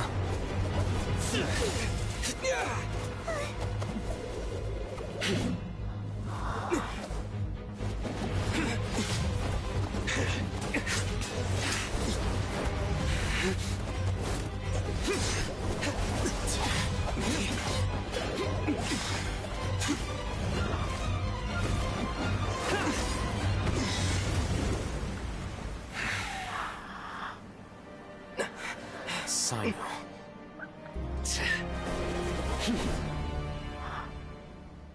Unless my memory fails me, we have barely spoken 2 words to each other before now at the Academia. Would you care to enlighten me as to when and how I invited the General Mahamatra's wrath? Alhaitham, do not think you can escape my judgment just because you managed to escape my attack. Judgment? So that's how you'd characterize your actions here, is it? Or would elimination perhaps be a more accurate description? Had I used my full strength, not even this traveler would have been able to stop me. Though styled like an assassination, I sought only to ensure that my target would be unable to flee or resist. Standard practice for the Matra, as well you know. Seemed to me more like your own personal touch. Who is that, Alhaitham? Did you call him General Mahamatra? Yes. General Mahamatra Sino, head of all the Matra at the Academia. He's a formidable hunter, and the ultimate nightmare for any who have committed academic crimes. You seem to have placed a lot of trust in Alhaitham, to the point of blocking an attack for him. If I were you, I'd never choose to side with him. I wouldn't believe a single word that comes out of his mouth. I have been pursuing this scribe for a long time. I urge you, stand back and do not seek to defend him any longer. Otherwise, there will be consequences. I don't trust him as much as you seem to think. But that doesn't mean I'm going to stand by and do nothing. Has Alhaitham done something wrong? Paimon doesn't think he's as bad as you've made him out to be. I won't waste my breath explaining things. Alhaitham, I saw it during our fight. Take it out. The divine knowledge capsule you're hiding on your person. Unless you want me to retrieve it for myself. Very perceptive of you. Nothing escapes a Matra's senses. Oh. Wait, the divine knowledge capsule? Didn't it fall into the Matra's hands in Port Ormos? So, you did lie to us. No wonder you speak with such confidence, Sino. But I must admit, I'm very curious. What does this capsule mean to you? And why, as General Mahamatra of the Academia, are you all alone in the desert? As far as I'm aware, the other Matra have been speculating about your disappearance. Have you been given a mission that's, let's say, morally dubious? If I was the real target of your mission, what was stopping you from simply using your authority and resources to judge me within the walls of the Academia? Is it a mission from the sages? I should have known you'd be difficult to deal with. You two? Ugh! What you would do, Traveler? Paimon feels like we can't trust either of them. Ahem. Well, look at you two, acting all tough and self-righteous over there. Wait, Dia? Great! Finally, someone that we can trust! You gotta help us out here, otherwise these two are gonna start fighting again! Yeah, sure looks that way. Two giants from the Academia duking it out once and for all. Not something you get to see every day, that's for sure. Listen, I know you academic types love to fill up your big brains with self-righteous morality and lord your empty rules and virtues over each other. But how dare you bring your petty disputes into the safe haven of Aru Village? It seems like someone's gonna have to beat some sense into your thick skulls until you finally learn to respect these grounds.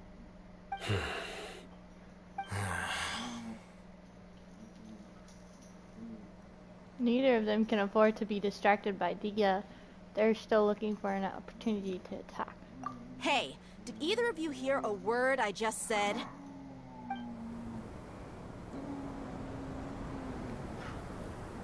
Whoa, what's going on? The wind's so strong! Is this a sandstorm? Paimon's gonna get blown away! Another sandstorm? What's up with these recently? Hey! All of you, over here, quickly! We have to take cover! Candace! Someone's calling for us!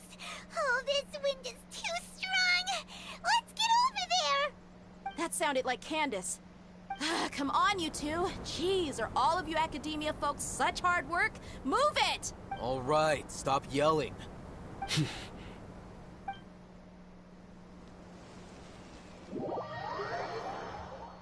I am gonna clip this and send it out later about Haytham and Sino's fight. That was epic. It took everything I had not to freaking have a panic attack of how cool it looked.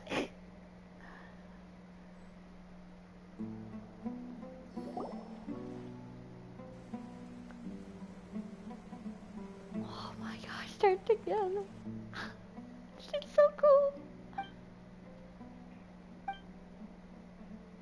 Well, this is pretty awkward. Hey, wanna play sardines with 3 people who wanna tear each other limb from limb? Sure, why not? Sounds fun. The air is so thick and heavy. Paimon can hardly keep floating anymore. My sincere apologies, everyone. This is the home of our village chief. I will have to ask you to make do with this small room until the sandstorm dies down. Hold up, let me clip this because I don't know how long this clip is gonna last.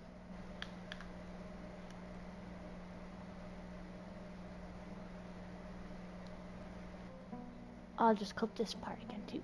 Please, let me introduce myself. I am Candace, protector of Aru Village. Hello. Our savior has come at last! Nice to meet you, Candace. The name's Paimon. Thank you so much for helping us. You have my gratitude. There's no need to thank me. It's only right to help each other when the weather gets rough.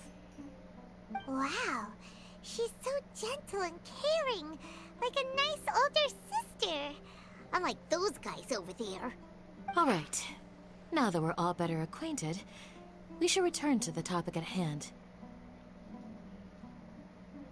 As a guardian charged with the responsibility to protect my fellow villagers from harm, I was observing your conflict from afar, even before the sandstorm started. And now that you have set foot within our village itself, it is all the more my responsibility to make absolutely sure that you pose no threat whatsoever to us. So please, have an honest and sincere conversation with one another, and put your hostile feelings to rest. If anyone dares to start anything again while they are under this roof, I will not hesitate to send them out for some quality time with the creatures of the sandstorm. Oh, on second thought, Paimon may have misjudged Candace's character. And that goes for you too, Miss Dia. Do I make myself clear? All right, we got it, Candace. Sorry, my dog is fighting with my other dog. That's what I like to hear. So, which of you will begin? I was supposed to be a mediator, but I might have gotten a little too involved just now. Anyway, one of those two should probably start talking. Wait, that was you trying to be a mediator? I have nothing to hide, so there's no shame in explaining myself. While all Haytham wasn't wrong about the other Matra not knowing my whereabouts, it's not because I've been assigned a morally dubious mission. Rather, I've chosen to exile myself. What? Huh? Exile yourself? A little while ago, I discovered that there was data missing in the Academia's project planning and development files. What little they did report clearly did not match the project's actual progress. As General Mahamatra, I had the responsibility and authority to request an audit. However, to my surprise, the person responsible for the erroneous data was none other than Grand Sage Azar himself. I tried to investigate the issue myself before submitting a formal audit request, but I soon found that all leads and potential pieces of incriminating evidence were carefully concealed from me. I began to realize that they were cautious of me from the very beginning. Unsurprisingly, the Grand Sage rejected my audit request as soon as the submission reached his desk. He even said to me, "The power of the General Mahamatra is granted by the sages. You have no right to judge us." So they really are up to no good. I realized then that to the Grand Sage, The Matra are nothing more than tools for the sages to assert and maintain their control over knowledge. The vows that we took, the principles that we strive to uphold, they are meaningless to the academia of today. So you then decided to exile yourself?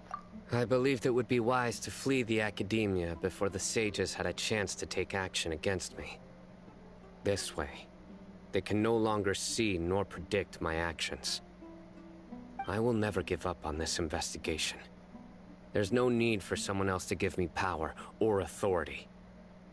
Once I find the truth, I will administer judgment by my own name.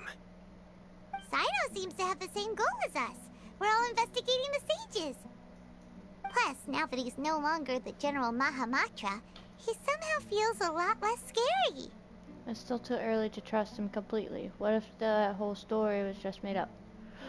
I wish I could have summoned for Sino, but I was waiting for Alhaitham. Next time Sino comes out, I'm definitely getting him. But Sino's so cool too. It's still. Well, Sino, if that's your story, then why did you see Alhaitham as a target? When I was investigating the matter in the academia, I overheard a conversation between Alhaitham and a sage. The sages asked you to investigate a blonde-haired traveler. Do you dispute this, Alhaitham? Oh. What? Like many parts of the project, this assignment was undocumented. Now throw in your suspicious behavior with the Divine Knowledge Capsule, and I think we deserve an explanation. I still think we should trust him. From the very beginning, Alhaitham was... Yes. I was indeed tasked with investigating the Traveler. Alhaitham! After all, the promised reward was so great that hardly any scholar could have refused. The sage told me, once you've completed this assignment, I can give you a glimpse of divine knowledge. A most enticing offer. Unfortunately, those academics don't know me at all. Their words contained one key piece of information, namely that divine knowledge indeed exists. That gave me all I needed to know. From my perspective, the sages are far from trustworthy. Think about it. Isn't it a little strange they're so willing to share divine knowledge with anyone, even as a reward? So, I began my own investigation following the lead of the Divine Knowledge Capsule. In the end, I realized my wisdom in committing to this rather than collaborating with the sages. Had I been less guarded, I probably would have ended up like that Ain al-Ahmar mercenary, incapable of remaining sane for long enough to hold a conversation. You mean that the sages originally planned to dispose of you, using one of those capsules that drive people insane? What about your encounter with me? Did you join forces with me just so you could investigate me? I'd already given up on the assignment by then. I only told the Academia I was waiting in Port Ormos for you to appear so they wouldn't suspect anything. So it came as quite a surprise when I encountered my erstwhile target while investigating the Divine Knowledge Capsule. Criminals do love to talk about coincidences. Even though I ran into the Traveler by chance, I had no intention of providing assistance to the Academia. Also, you should remember, you were the ones who decided to follow me and strike up a conversation after I left that tavern. Now that you mention it, things did go like that. Is that enough to prove his innocence? That's true. Alhaitham helped us out at Caravan Rebat as well. Maybe he's telling the truth. I'm willing to apologize, if that's worth anything to you. I took the Divine Knowledge Capsule behind your back because I judged its existence to be a significant risk. I felt that it would be best for no one to interact with it before it had been properly studied. After all, curiosity often proves to be the most dangerous thing in this land. You should be well aware, Scribe Alhaitham, that curiosity can also lead you to danger and suspicion. Answer me this. Did the sages share any information about their project with you? Have I not made myself clear? You and I are both distrusted by the Academia. Do you really think they would tell me anything? Fine. Although you haven't completely proven your innocence, I won't regard you as an enemy, for now. As you wish. Mm-hmm. Good. I'm glad to see you two clearing up your misunderstandings. And now you, Dia. I believe it's your turn. Oh, sorry. Whatever the boys were talking about must have been so boring that I spaced out. My situation is pretty straightforward. My employer, Dunyarzad of the Homayani family, is friends with the Traveler and is currently recovering from her illness at home. I had nothing going on, so I decided to return to Aru Village for a visit. I was actually looking forward to a pretty exciting time getting back together with everyone here. But then I saw these two random guys in the middle of a pointless argument. It ticked me off, and things went downhill from there. Is that all? Well, I will admit that definitely sounds like your style. In that case, welcome back, Dia. Dang, Candace took care of everything. That's more like it. I missed you all so much, Candace. Whoa, what was that? Whoa! What was that sound? I said exactly the same thing as Paimon, except for the sound part and how I said it. But I still said those words. No need to worry. Now that you're no longer at each other's throats, please make yourselves at home. I'll take a quick trip outside to clear out some of those creatures in the sandstorm. Creatures? In the sandstorm? Are you sure you don't want some backup? Fighting in a sandstorm is not for the faint-hearted. Anyone without extensive training in these conditions is at a disadvantage. You needn't worry. Yeah, just leave him to Candace. Don't worry, she's as tough as they come.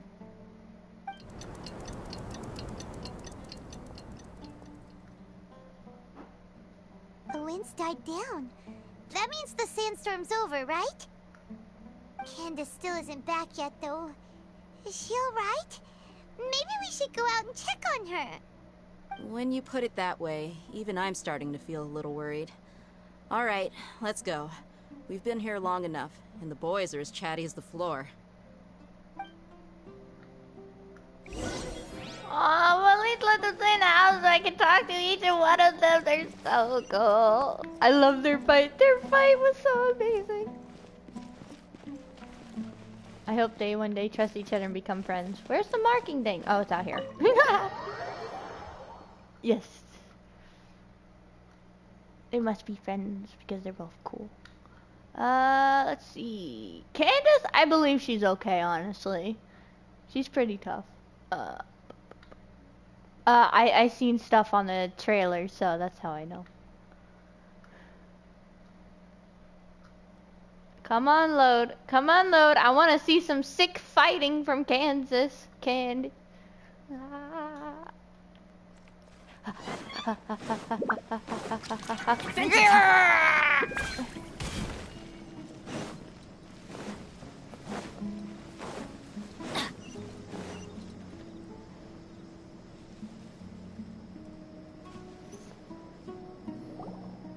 Oh, Candace, you're still fighting? You've been out here dealing with these creatures the entire time? Yes. They just keep coming in waves. I've lost count of how many I've defeated. Before I realized it, even the sandstorm had stopped. Not only is she really strong, her stamina is also something else. Here comes another wave! Leave this round to us. I got interrupted earlier, but now I have something to take my anger out on. It's been quite a while since I've seen the Flame Mane in action. I'll leave these to you then. I'll be sure to put on a good show. Let's go! Yes, let's go, as I don't see her fighting with me. Brace yourselves. Let's light it up. I'm going in.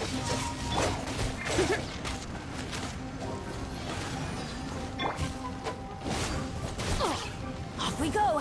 Huh? Yahoo! Come Once my miles still have the boost. Here we go.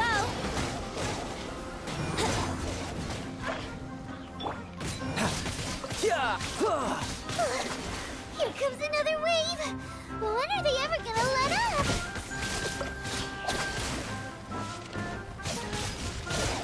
Everybody stand back. Should have waited until her thing. Yahoo! Oh, so sorry. Riptide.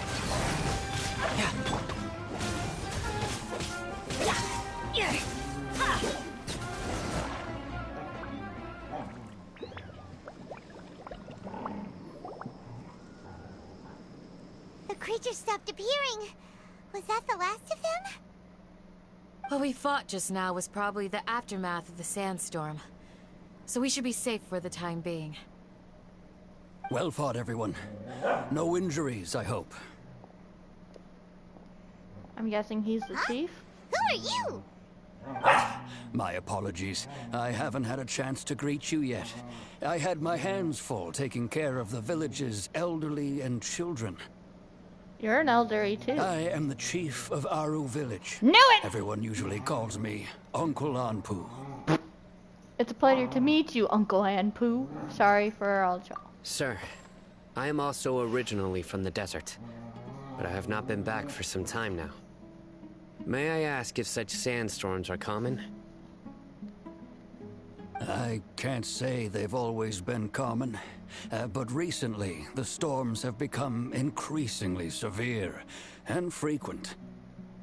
Besides sandstorms, we also occasionally get earthquakes. According to an investigator who stayed in the village a while ago, these unusual natural phenomena are related to the withering of Irminsul. Another effect of Irminsul's withering. So, Irminsul's withering causes withering zones in the forest, and sandstorms and earthquakes here in the desert? Everything in the natural world is inextricably connected to Irminsul. These regional symptoms can indeed be a reflection of Irminsul's present state.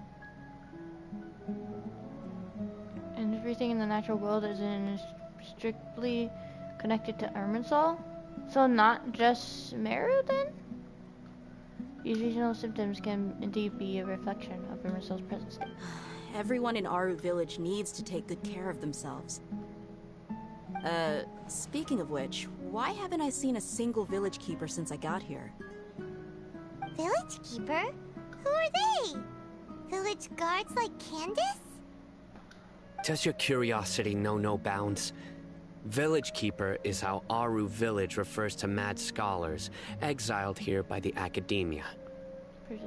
As how Aru's village refers to mad scholars. Why would they call him a village keeper? Most of them are scholars who lost their sanity after a period of training in the Avidia forest. The academia believes that their crazed mutterings may have a negative effect on the psyches of other scholars.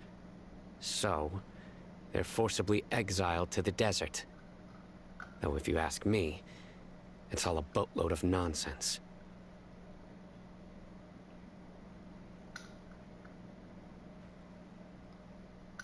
Tainari also brought this up before. Hypatia was also nearly exiled to the desert. Alas, that's exactly what we've been trying to investigate. One by one, the village keepers have been mysteriously disappearing without a trace. What? But no one in the village has ever seen them leave. If you're planning to stay around the village for the next few days, I'd appreciate it if you could keep an eye out for them.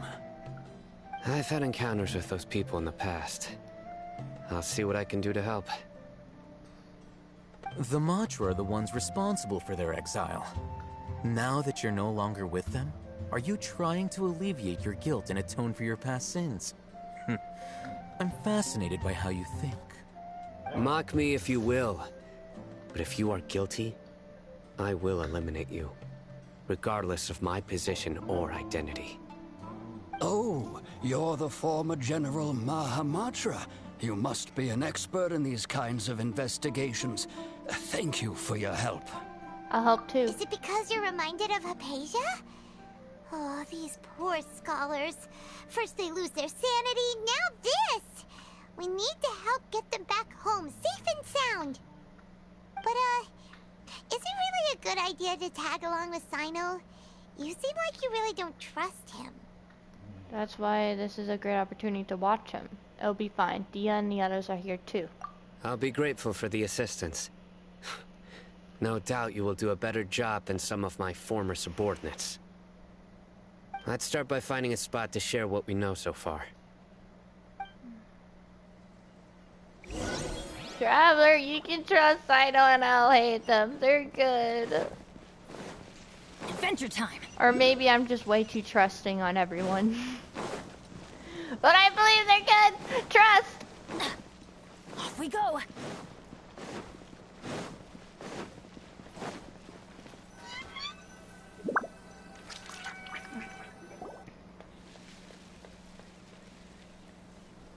Although I've sent myself into exile, I'm still doing essentially the same things as before.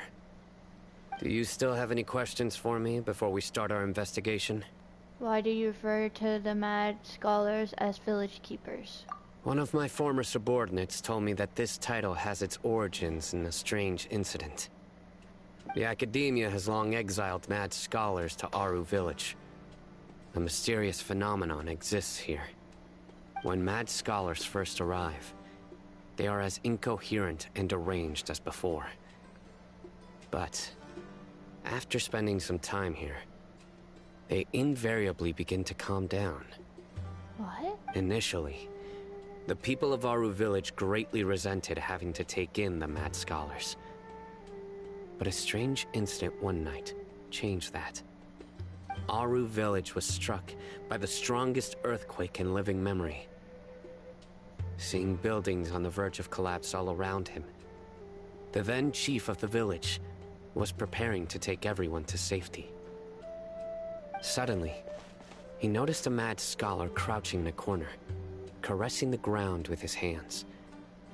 A soft, green light radiated from him, like a divine glow against the backdrop of night. What? Despite the powerful tremors that ripped through the ground that night, all the houses remained upright, almost as if they had grown roots reaching deep into the ground. In the end, not a single building collapsed, and no one was hurt. After that, the people of Aru Village treated the mad scholars with greater kindness, and began to refer to them as the village keepers. That's cool. A soft green light? A mad scholar protecting Aru Village? What do you make of it, Traveler? Must have been Nahida's power. Only she could be capable of that. Paimon thinks so too. Actually, Sino, do you know if any of the mad scholars continued to wear their Akasha terminals at Aru Village? In theory, they would continue wearing them so the Academia could still monitor their activities. With that said, the main Akasha system would no longer have any interaction with them. Oh, no wonder! Everything makes sense then! Add in the fact that they calmed down, it was probably Nahida who calmed them. Yeah, and then used her power. If you are able to draw a conclusion from this one story alone, then it appears you possess much more information than I do. So, what do you make of the story? That Mescal's power likely came from the Lesser Kusanali. Lesser Kusanali was actually the one who protected the village. Really? Lesser Lord Kusanali. What? You don't believe us? Lesser Lord Kusanali was definitely using the Akasha to give her power to the mad scholars! No, it's not so much that I don't believe you. I'm just struck by your reasoning. Lesser Lord Kusanali, the current Dendro Archon. Is she really active in Sumeru? The Academia has always placed far greater importance on the late Greater Lord Rukkhadevata. They've more or less ignored Lesser Lord Kusanali, and I've never had any reason to doubt their views. In addition, I've never heard any stories about Lesser Lord Kusanali and her deeds. To me, she might as well have been a god that never existed. No way! Nahida definitely exists! She's a... How should Paimon put it? She's a good Archon who's kind and wise. Even if she says weird stuff sometimes. She also saved me one not long ago. We saved Sumeru City together in the not-so-distant past. I've spent many years interrogating criminals, so I can easily tell when someone is lying. Good! Then you should know that we're telling the truth. That look in your eyes. I've never seen that from a liar. You two really must have met Lesser Lord Kusanali. Yes! How can this be? To think, our Archon has been amongst us this entire time. Alright, now it's our turn to put our skills to good use for this investigation. You betcha! But easier said than done, especially since we don't have any leads. Maybe we can start by knocking on some doors. Excuse me, are you here to help me find my grandpa? Yes! Huh? Who are you? By the sounds of it, a resident of this village. My name is Isak. You'll help me find my grandpa, right? Is your grandpa a mad scholar? Hey, don't say that. Grandpa is just Grandpa. Why do you have to call him that? It's not like he's a bad person or anything. The person you're referring to is not a local. Yet you are. Why do you call him Grandpa? Grandpa is just Grandpa. He's my family. I heard everything you said to the village chief. Please, you gotta take me with you. I want to find my grandpa. I swear I'll help. I won't be a nuisance. Aww. Ah, so you're the one who was eavesdropping on us around the village chief's house. I was planning to go out and take care of whoever it was. But I had a vague feeling that they didn't harbor any ill intent. Whoa. Hatham wasn't kidding about Matra having sharp senses. Sino, he's just a kid. All he wants is to find his grandpa. Let's find a way to help him. Sorry. I was only listening in because I wanted to know where Grandpa went. Honest. If you don't believe me, you can ask Miss Candace. Please help him, Sino. All right. But first, let's confirm the facts with Candace. I mean, I guess we could, but like, he's just a kid. Maybe he just wants more information about it. Adventure time! Figured there could be stairs up here. Or maybe I remembered. I did come here before.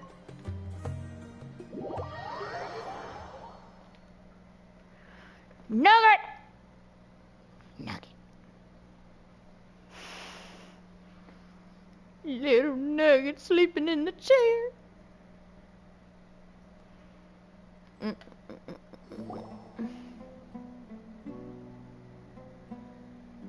Sino is super vigilant. Is this what all the Matra are like? Ah, you're back already. We just wanted to confirm something with you. Do you know a boy by the name of Isak? I had a feeling he'd go looking for you. Huh? You knew this would happen? Yes. Although he tried his best to stay hidden, I still noticed him eavesdropping outside the window. He really wants to get his grandfather back. Isak's parents were both Eremite mercenaries who rarely returned to the village after finding employment in the city. He was raised by his grandfather. Wait, Isak's parents were both Eremite mercenaries who rarely returned to the village after finding employment in the city. He was... Unfortunately, it was only a few years before his grandpa passed away. Isak was still very young at the time, so various families in the village took turns caring for him so he could survive. Later, an elderly mad scholar arrived at the village. Isak thought the scholar bore a striking resemblance to his grandfather, and thus often spied on the man. However, the scholar was unkempt in appearance and incoherent in speech. Although Isak referred to the man as his grandpa, he was afraid and didn't dare to approach him.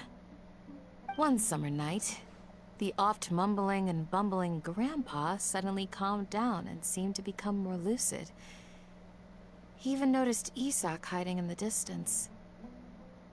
So Grandpa walked up to Isak and patted him on the head. He even took Isak to the entrance of the village, where he patiently taught the boy the names of the stars, and accompanied Isak until he fell asleep. The next morning, Isak woke up and wanted to go find his grandpa again, only to realize his grandpa no longer recognized him. However, even so, Grandpa retained his calm expression. It's said that those who saw the scholar claimed he no longer appeared to be crazy, but appeared to be living in his own world, almost as if he were sleepwalking. Isak was thrilled that his grandpa was able to find peace, and would follow him all the time, asking him things like, "Grandpa, want me to take you somewhere fun?" Or, "Grandpa, could you tell me stories about the stars again?" All this somehow just makes Paimon feel really sad. It seems like they both deserve so much better. Perhaps. Nearly everyone who lives in the desert has some form of hardship or regret. But even so, we must still continue on with our lives. It's also my reason for fighting. I must continue to protect this land. Lucid Grandpa was probably Nahida. She must have soothed the other mad scholars as well. From the look of Sino's face, he's probably connected the dots as well. Maybe the people have always had a considerate god watching over them. Huh? What did you say, Sino? No, nothing. As long as Isak keeps his word and doesn't get in our way, we can take him along. Perhaps you are more compassionate than I gave you credit for. Please accept my thanks on Isak's behalf, Sino. So we're actually gonna take him with us?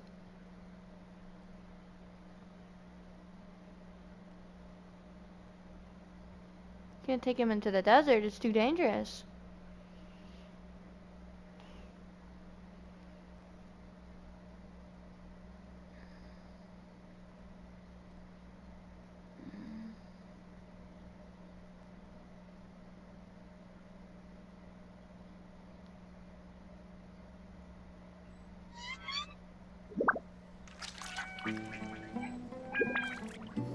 Hey, Isak!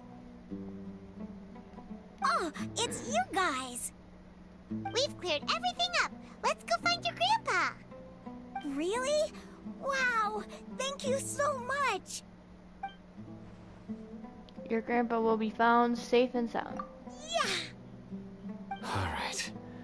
Let's ask the local residents some questions first.